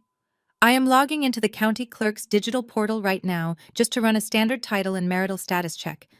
I want to make absolutely sure they did not try to file any fraudulent liens against your property before yesterday." I waited in silence, sipping my coffee. The adrenaline from the night before was still humming in my veins. I felt invincible.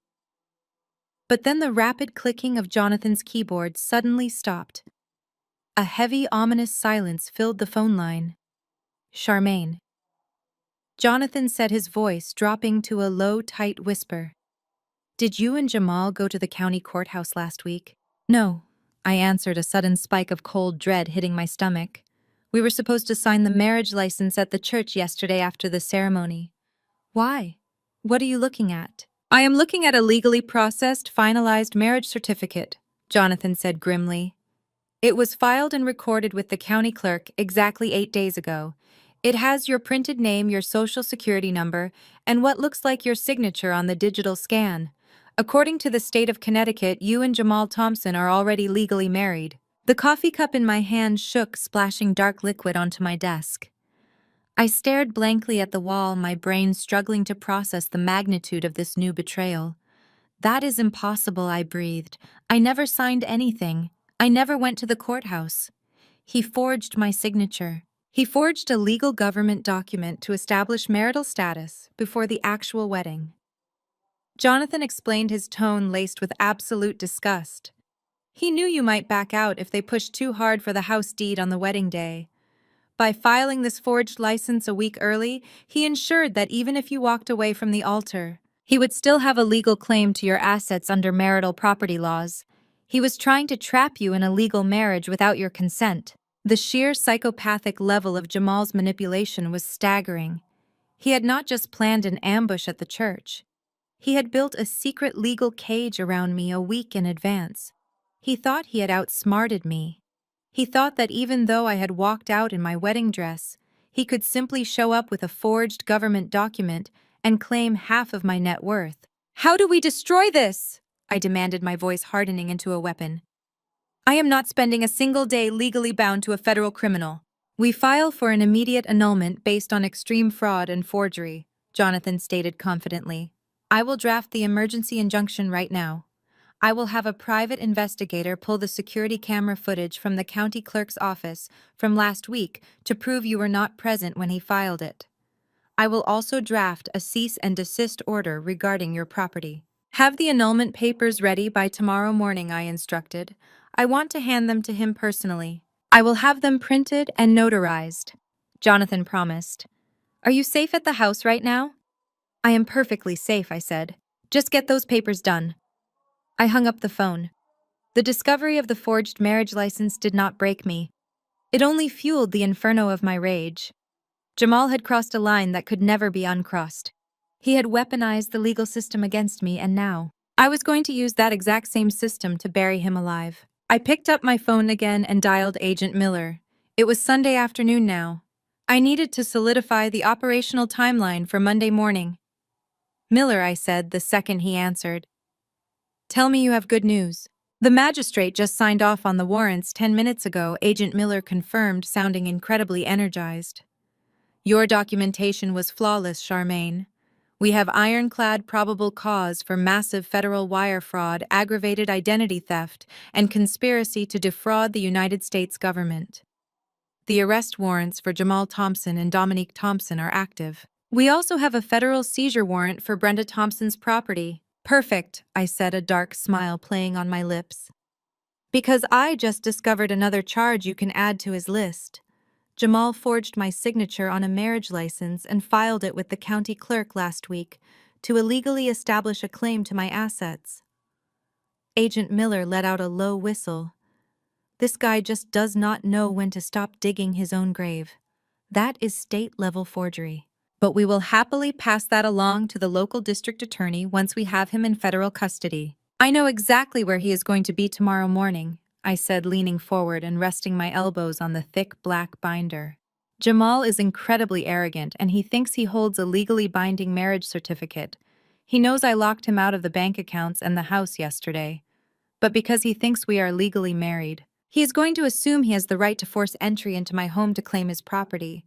He's going to show up at my front door tomorrow. What time? Agent Miller asked, his professional instincts locking onto the tactical logistics.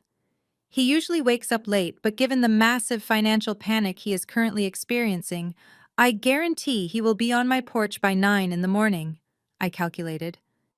He will likely bring his sister and his mother for intimidation purposes. He thinks I am sitting here crying, completely unaware of his federal crimes and his forged marriage license. He thinks he is coming here to conquer me. Let him think that, Agent Miller said smoothly. Do not engage with him. Do not answer his calls today. Let his arrogance lead him right into our hands.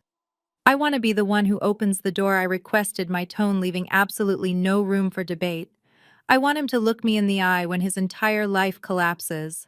I want to hand him the annulment papers for his pathetic forged marriage right before you put him in handcuffs. Technically, it is a federal operation. Charmaine Agent Miller hesitated for a fraction of a second. But given the severe nature of the fraud perpetrated against you, and the fact that it is your private property, I will allow it. My team will stage in unmarked vehicles at the end of your street starting at 8 in the morning. I will personally stand inside your foyer, just out of sight from the front door windows. When he shows up and makes his demands, you open the door, deliver your message, and we will handle the rest. Bring enough handcuffs, Miller, I said coldly. Dominique is going to put up a fight, and Brenda is going to try and fake a medical emergency. We will be ready, Agent Miller assured me. Get some rest tonight, Charmaine. Tomorrow is going to be a very big day. I ended the call and placed my phone carefully on the desk. The trap was meticulously set. The steel jaws were open, perfectly concealed, just waiting for the predator to step blindly inside. I looked at the massive black binder sitting in front of me, then glanced out my office window at the peaceful, quiet suburban street. Jamal had spent 2 years manipulating me, draining my resources, and plotting my absolute ruin.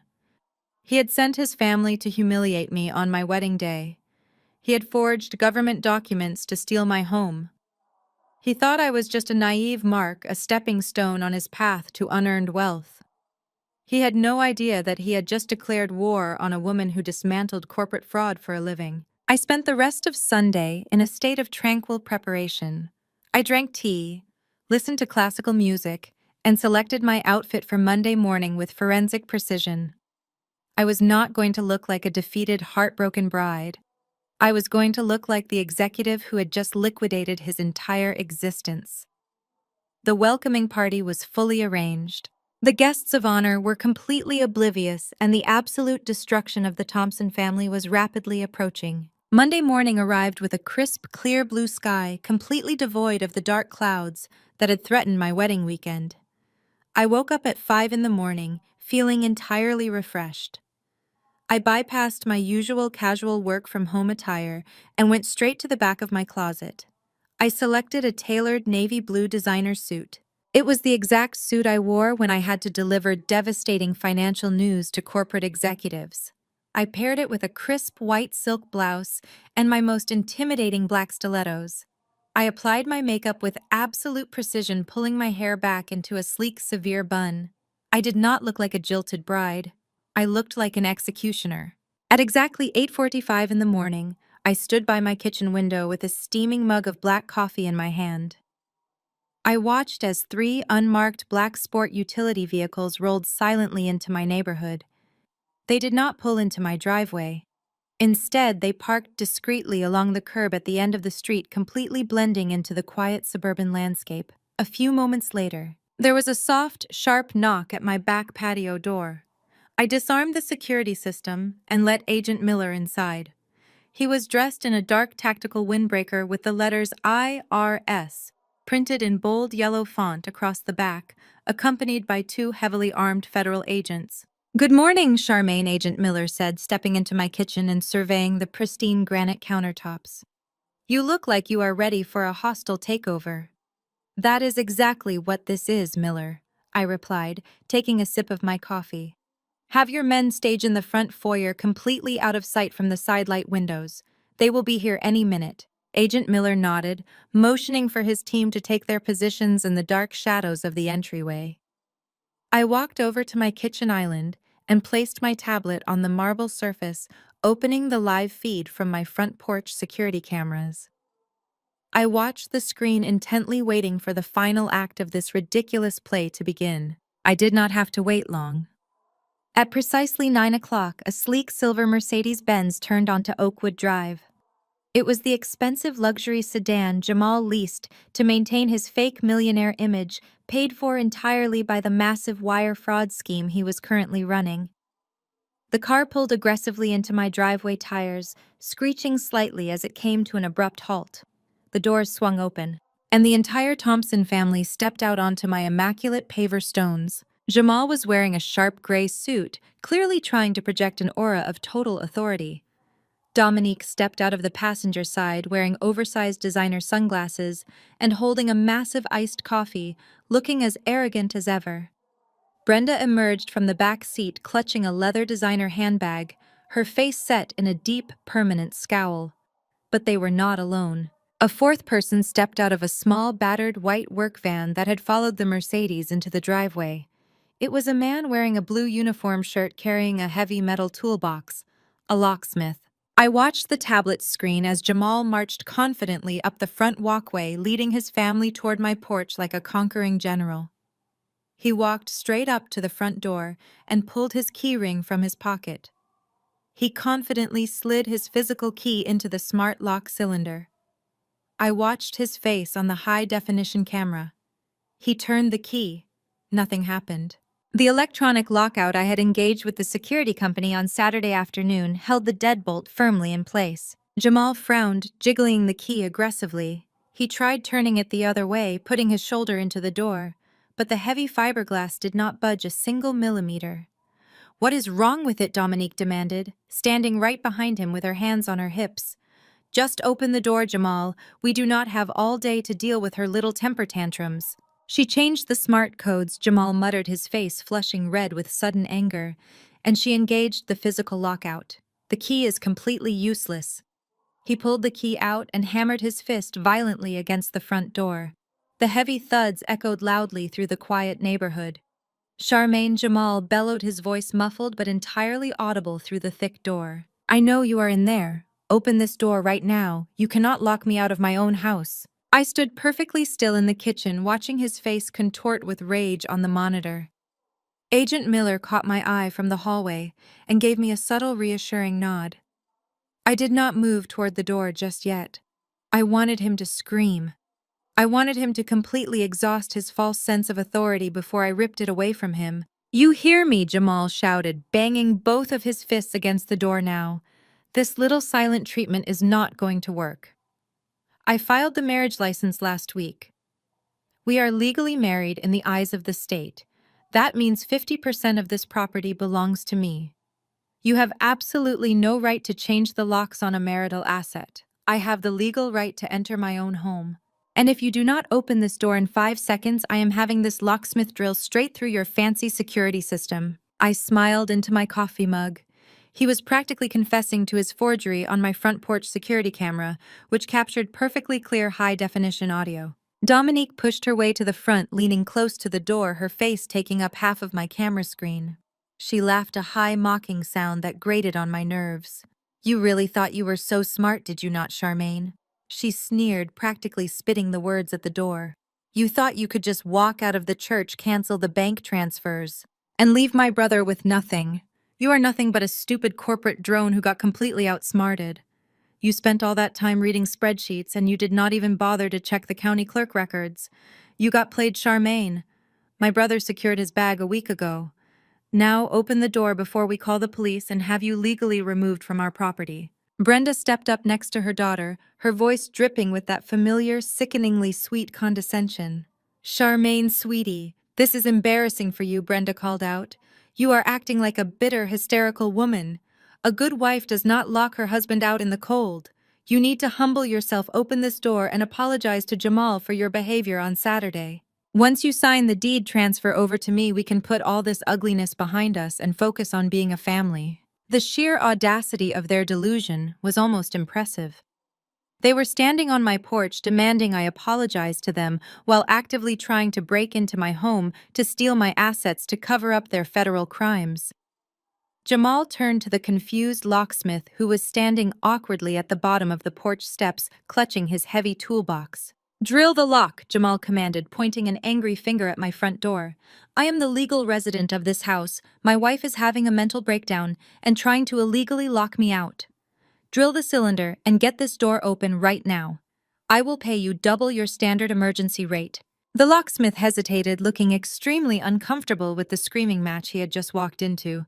"Sir, I usually need to see a driver's license or some form of identification that proves your primary residence here before I can destroy a high-security smart lock." "I do not have my updated license yet," Jamal snapped, stepping aggressively toward the poor locksmith. "I just got married, but I have the legal marriage certificate right here in my car, and it clearly states that my wife resides at this address. Now get your drill out and do your job before I leave a terrible review for your company." The locksmith sighed heavily, clearly not wanting to lose the lucrative double-rate job. He trudged up the porch stairs, opened his heavy metal toolbox, and pulled out a massive industrial power drill. He selected a thick titanium drill bit completely designed to rip through solid brass lock cylinders. I set my coffee mug down on the kitchen island. The prelude was over. It was time for the main event. I smoothed the front of my navy blue blazer, took a deep, steadying breath, and walked purposefully out of the kitchen. I moved silently down the hallway, passing Agent Miller and his two heavily armed tactical officers, who were pressed tightly against the dark walls of the foyer. I stopped right in front of the heavy fiberglass front door. Outside, I could hear the high-pitched whine of the power drill spinning up as the locksmith prepared to plunge it into my expensive security hardware. Jamal crossed his arms, a smug, victorious smile plastered across his face. "You brought this on yourself, Charmaine," he yelled one last time. I reached out, grasped the cold metal of the door handle, punched in my new 6-digit security override code, and firmly pulled the door open. The sudden movement startled the locksmith so badly that he dropped his heavy power drill, the metal clattering loudly against the wooden porch floorboards. Jamal, Dominique, and Brenda all froze, their eyes locking onto me.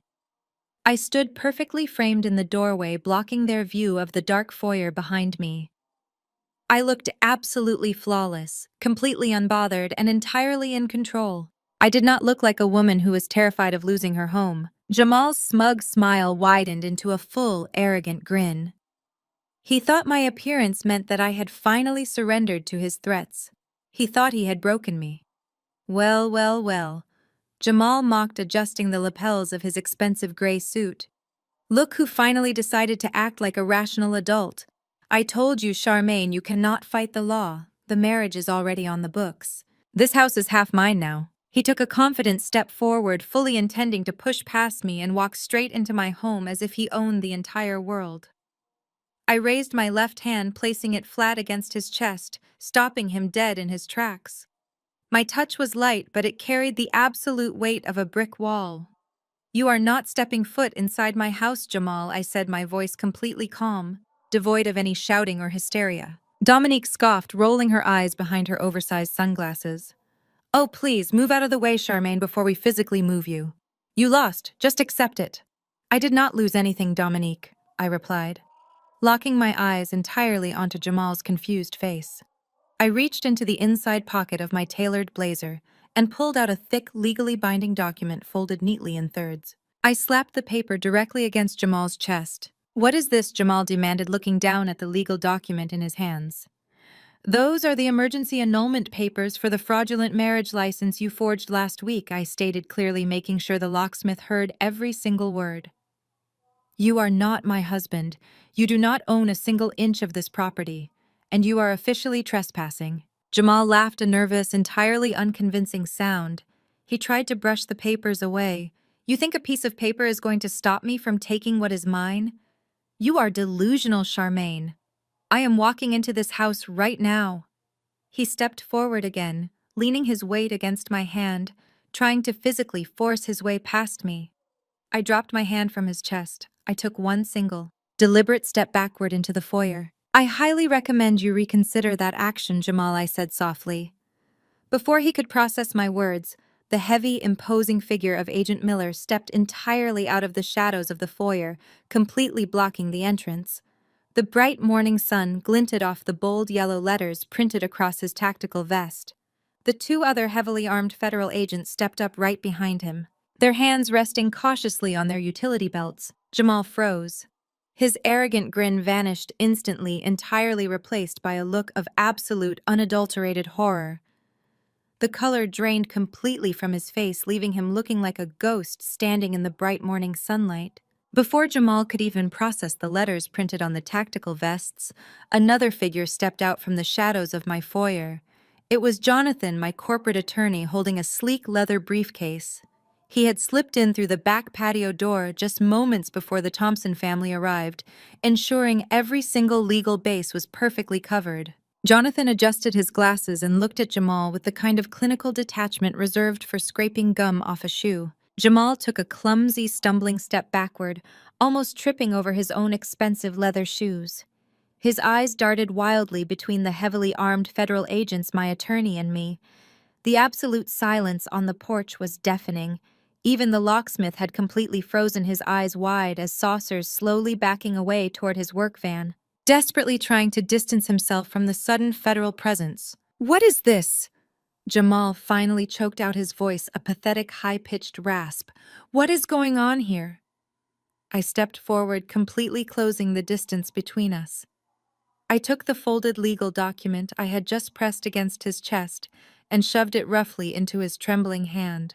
"Those are your annulment papers, Jamal," I said, my voice projecting clearly in the crisp morning air. "Jonathan filed the emergency injunction the second the courthouse doors opened this morning. The digital timestamp is already recorded. The fraudulent marriage license you forged last week has been completely invalidated. You are not my husband. You are a trespasser. And you have exactly zero claim to a single dime of my net worth or a single square inch of my property." Jamal stared blindly down at the papers in his hand, his mouth opening and closing like a suffocating fish. He looked up at me, desperation completely overtaking his features. "Charmaine, please," he stammered. "We can talk about this. You do not understand. I just wanted to make sure we were together. I was just trying to protect our future." "You were trying to protect yourself from a federal indictment," I corrected him sharply, slicing through his pathetic lies. Dominique, who had been completely silent since the federal agents appeared, suddenly pushed her way to the front. Her oversized designer sunglasses slipped down the bridge of her nose, revealing wide, panicked eyes. "What are you talking about?" Dominique demanded, her voice shrill and trembling. "What federal indictment? This is a domestic dispute. You cannot just call the government to settle a bad breakup." I did not even look at her. I turned my back on them for exactly 2 seconds, reaching into the entryway console table. I grabbed the massive 5-pound black binder I had spent the entire night assembling. I turned back around and dropped it heavily into the outstretched hands of Agent Miller. The loud thud of the heavy binder hitting his tactical gloves echoed across the porch. "Agent Miller," I said, maintaining my professional, ruthless composure. "As we discussed yesterday, this binder contains the complete, highly detailed financial records of the Thompson family. Inside, you will find the forged employee rosters, the fabricated state business registrations, and the fraudulent tax filings for all 7 shell companies registered to Jamal Thompson and Dominique Thompson. You will also find the bank routing numbers proving they funneled nearly $300,000 of stolen Paycheck Protection Program funds through the limited liability company registered to their mother, Brenda Thompson." Brenda let out a sharp, genuine gasp, her hand flying up to cover her mouth. Agent Miller flipped open the heavy binder, his eyes scanning the meticulously highlighted pages. "This is phenomenal work, Charmaine," Agent Miller said, his voice carrying the heavy weight of federal authority. "We have been trying to piece together the exact routing structure of their shell companies for months. You just saved the government hundreds of hours of forensic accounting." Jamal looked like he was going to vomit. The color had completely drained from his face, leaving a sickly, pale sheen of sweat across his forehead. How he whispered, staring at the black binder as if it were a bomb about to detonate. "How did you get those files?" "You left a digital trail a mile wide, Jamal," I replied, stepping right up to the edge of the threshold. "You thought because you submitted fake names and used a cheap strip mall mailbox that you were invisible. But you forgot that you were dealing with a woman who dismantles corporate liability for a living. I ran your public tax records yesterday. I saw the massive federal tax lien filed against your mother's house. I saw the federal subpoenas the Internal Revenue Service issued to your fake consulting firms 4 weeks ago." I paused, letting the absolute reality of his situation sink deeply into his panicked brain. I watched his chest heave as he struggled to breathe. "You rushed our wedding!" I continued, my voice cold, sharp, and unforgiving. "You moved the date up by 6 months because the federal grace period was expiring. You tried to force me to put your mother on the deed of my house yesterday because you needed a massive clean asset to secure an emergency bridge loan to pay back the government before the indictments dropped. You typed up that insulting list of wife duties to force me into submission, hoping I would just blindly transfer my $400,000 into your joint account on Monday morning." I leaned in slightly, locking my eyes entirely onto his terrified face, delivering the absolute final blow. "You thought you were marrying an ATM to pay off your federal fraud. But you forgot one thing, Jamal. I evaluate financial risks for a living, and your family was a bad investment." The words hung in the air, a devastating, fatal verdict. Jamal's knees visibly buckled. He stumbled back, catching himself against the brick pillar of the porch. The arrogant king who had chased me out of the church yesterday screaming that I would die alone was completely gone. In his place was a broken, terrified criminal realizing his entire life was over. Dominique completely shattered. The tough, condescending facade she had worn for years evaporated in a single second. She dropped her massive iced coffee onto the porch, the plastic cup shattering and spilling brown liquid all over Jamal's expensive shoes. "This is his fault," Dominique shrieked, pointing a violently shaking finger directly at her brother. The federal agents instantly stepped forward, but she did not even notice them. She turned on Jamal like a rabid animal. "I told you this was a bad idea. I told you we should have just filed for bankruptcy. But you said the fake employees would never be flagged. You said the government was too busy to audit a small hair salon. You dragged me into this. You ruined my life." "Shut up, Dominique!" Jamal hissed, frantically waving his hands as if he could somehow shove her words back into her mouth. "Do not say another word. They are recording us." "I do not care!" Dominique screamed, tears streaming down her face, completely ruining her expensive makeup.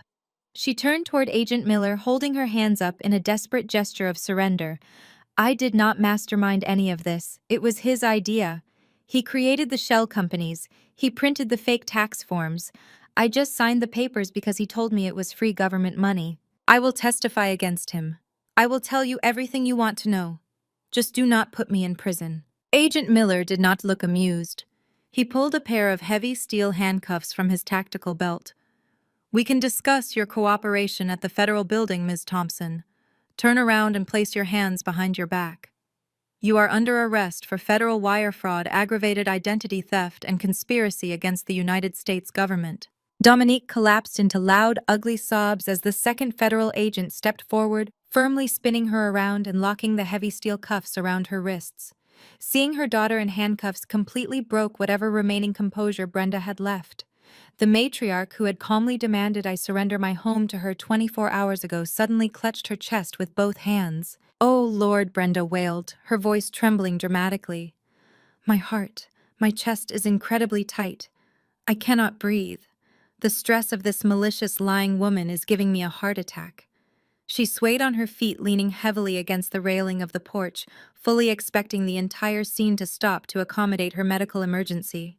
It was the exact same manipulative tactic she used at family dinners whenever she was losing an argument. Agent Miller simply stared at her, completely unimpressed. "Ma'am," he said, his voice entirely devoid of sympathy, "we had an undercover medical unit park at the end of the street specifically for this operation, because Ms. Wilson warned us you had a history of staging medical episodes to avoid confrontation. The paramedics are walking up the driveway right now. They will clear you for transport in about 2 minutes, and then you will be joining your children in federal custody." Brenda's eyes snapped open, the fake pain instantly vanishing from her features. She looked down the driveway and saw 2 paramedics jogging toward the house carrying a medical bag. Realizing her ultimate manipulation tactic had been completely anticipated and neutralized, Brenda simply closed her mouth, glaring at me with a look of pure, unfiltered hatred. Agent Miller turned his attention back to Jamal, who was still backed up against the brick pillar, staring at the annulment papers in his hand, as if they were written in a foreign language. "Jamal Thompson." Agent Miller commanded, stepping aggressively toward him. "You have heard the charges. Turn around and put your hands behind your back." Jamal did not fight. He did not run. The absolute magnitude of his failure had paralyzed him completely. He slowly dropped the annulment papers onto the porch floor. He turned around, placing his hands behind his back. The sharp metallic click of the handcuffs locking into place was the most beautiful sound I had ever heard in my entire life. I stood in the doorway of my beautiful, fully paid-off home, watching the federal agents march my former fiancé and his toxic family down my driveway. The locksmith, who had quietly packed up his tools during the arrests, practically sprinted to his van and drove away, terrified of being questioned. The neighborhood remained quiet, the early morning sun shining brightly over the manicured lawns. The Thompson family was loaded into the back of the dark federal vehicles. Jamal looked back at me one last time through the reinforced glass window of the SUV. There was no anger left in his eyes, only a hollow, terrifying realization of the massive prison sentence waiting for him. I did not wave. I did not smile. I simply reached out, grasped the heavy brass handle of my front door, and firmly pulled it shut. The deadbolt clicked into place, locking automatically. My home was secure. My bank accounts were full. My future was entirely my own. The bad investment had been completely liquidated. I turned my back to the door, walked into my pristine kitchen, and poured myself a fresh cup of coffee. The silence of the house was no longer heavy or lonely. It was the beautiful, peaceful sound of absolute freedom. Later that afternoon, Agent Miller called me to give me the official and final update. Jamal and Dominique had been formally processed at the Federal Detention Center, located downtown. They were being held securely without bail pending their arraignment. Dominique had completely cracked under the pressure of federal interrogation within the first hour. She sang like a very loud canary, handing the investigators every remaining detail about Jamal's shell companies, the forged payroll documents, and the specific bank accounts they used to launder the Paycheck Protection Program funds. Jamal, true to his cowardly and incredibly manipulative nature, tried to blame the entire operation on his sister, claiming he was just a silent partner in her business ventures, but the black binder I had provided contained irrefutable evidence of his digital footprints, his signature on the federal loan applications, and his IP address logging into the banking portals. The forged marriage license added a severe state-level felony charge to his rapidly growing list of federal indictments. Jonathan, my attorney, handled the annulment swiftly. The judge was so appalled by the blatant forgery and the surrounding federal fraud case that the marriage was completely erased from the public record. Within 48 hours, I was legally single, financially untouched, and entirely free from the Thompson family nightmare forever and always. Fast forward exactly 6 months later, and the reality of their actions had entirely caught up with them. The federal prosecutors did not offer them a lenient plea deal. The government was looking to make an example out of pandemic loan fraudsters, and Jamal was the perfect target. He was ultimately convicted on multiple counts of wire fraud, aggravated identity theft, and conspiracy. The judge handed down a harsh sentence of 84 months in a federal penitentiary. Dominique received 48 months for her active participation and the blatant identity theft she committed through her salon. The empire they thought they were building was reduced to matching orange jumpsuits and scheduled visitation hours. Brenda did not escape the fallout either, without my $400,000. And the equity of my Oakwood Drive home to bail her out. The federal government moved forward with the tax lien execution. Her massive suburban house was seized and auctioned off to recover the stolen funds. The woman who had demanded I submit to her authority and hand over my assets was now living in a cramped one-bedroom apartment on the outskirts of the city, relying entirely on a meager fixed income. Her precious family legacy was completely destroyed by their own greed. Meanwhile, I was thriving. My career flourished without the constant financial drain of funding. Jamal's fake entrepreneurial lifestyle, my savings accounts grew exponentially. I spent my weekends enjoying the peace of my massive home, hosting dinners for genuine friends, and traveling whenever I pleased. The air in my home felt lighter, completely cleansed of the toxic energy that had previously suffocated my ambitions. My life was a testament to the power of walking away. Sitting on my back patio, now watching the sun set over my pristine lawn, I often reflect on the toxic expectations society places on women, particularly Black women. We are constantly fed this dangerous narrative that we need to settle. We are told that our success is intimidating, that our standards are too high, and that we must shrink ourselves to make room for a man's fragile ego. We are pressured to be the ultimate ride or die partners expected to endure financial abuse, emotional manipulation, and toxic family dynamics, all in the name of loyalty. Society tells us that it is our noble duty to build a man from the ground up, to invest our hard-earned capital into his potential, and to carry the heavy burden of generational trauma as if it were a badge of honor. But that narrative is a trap. It is a scam designed to extract our resources and diminish our light. I reject it completely. I choose my own peace over their dysfunction every single time. I refuse to apologize for my success, my independence, or my financial boundaries.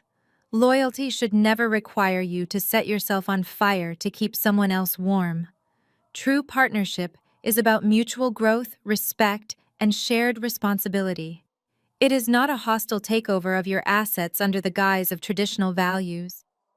I learned the hard way that protecting your peace sometimes means recognizing that the people claiming to love you are actually your biggest liabilities. You do not owe your bank account to anyone. You do not owe your sanity to a manipulative mother-in-law. And you certainly do not owe your future to a man who views your success as a resource to be exploited. We must stop romanticizing struggle love and start normalizing ruthless self-preservation. My story is proof that you can walk away from a bad deal, no matter how close you are to the altar, and come out entirely victorious. Every time I unlock my front door with my private security code, every time I check my fully secured investment accounts, and every time I enjoy the quiet solitude of my own home, I know I made the absolute best decision of my life. I saved myself from financial ruin and a lifetime of emotional servitude. And I did it without shedding a single tear over a man who never deserved me in the first place. You must learn to stand firm in your absolute worth, ladies. Never let anyone convince you that your hard work belongs to them. Build your empire, protect your castle, and never surrender your crown to a court jester. Have you ever had a partner's family try to use you for your success? How did you shut it down? Let me know in the comments. If you loved watching these scammers get a reality check, hit that like button and subscribe. Remember, ladies, protect your peace and protect your assets.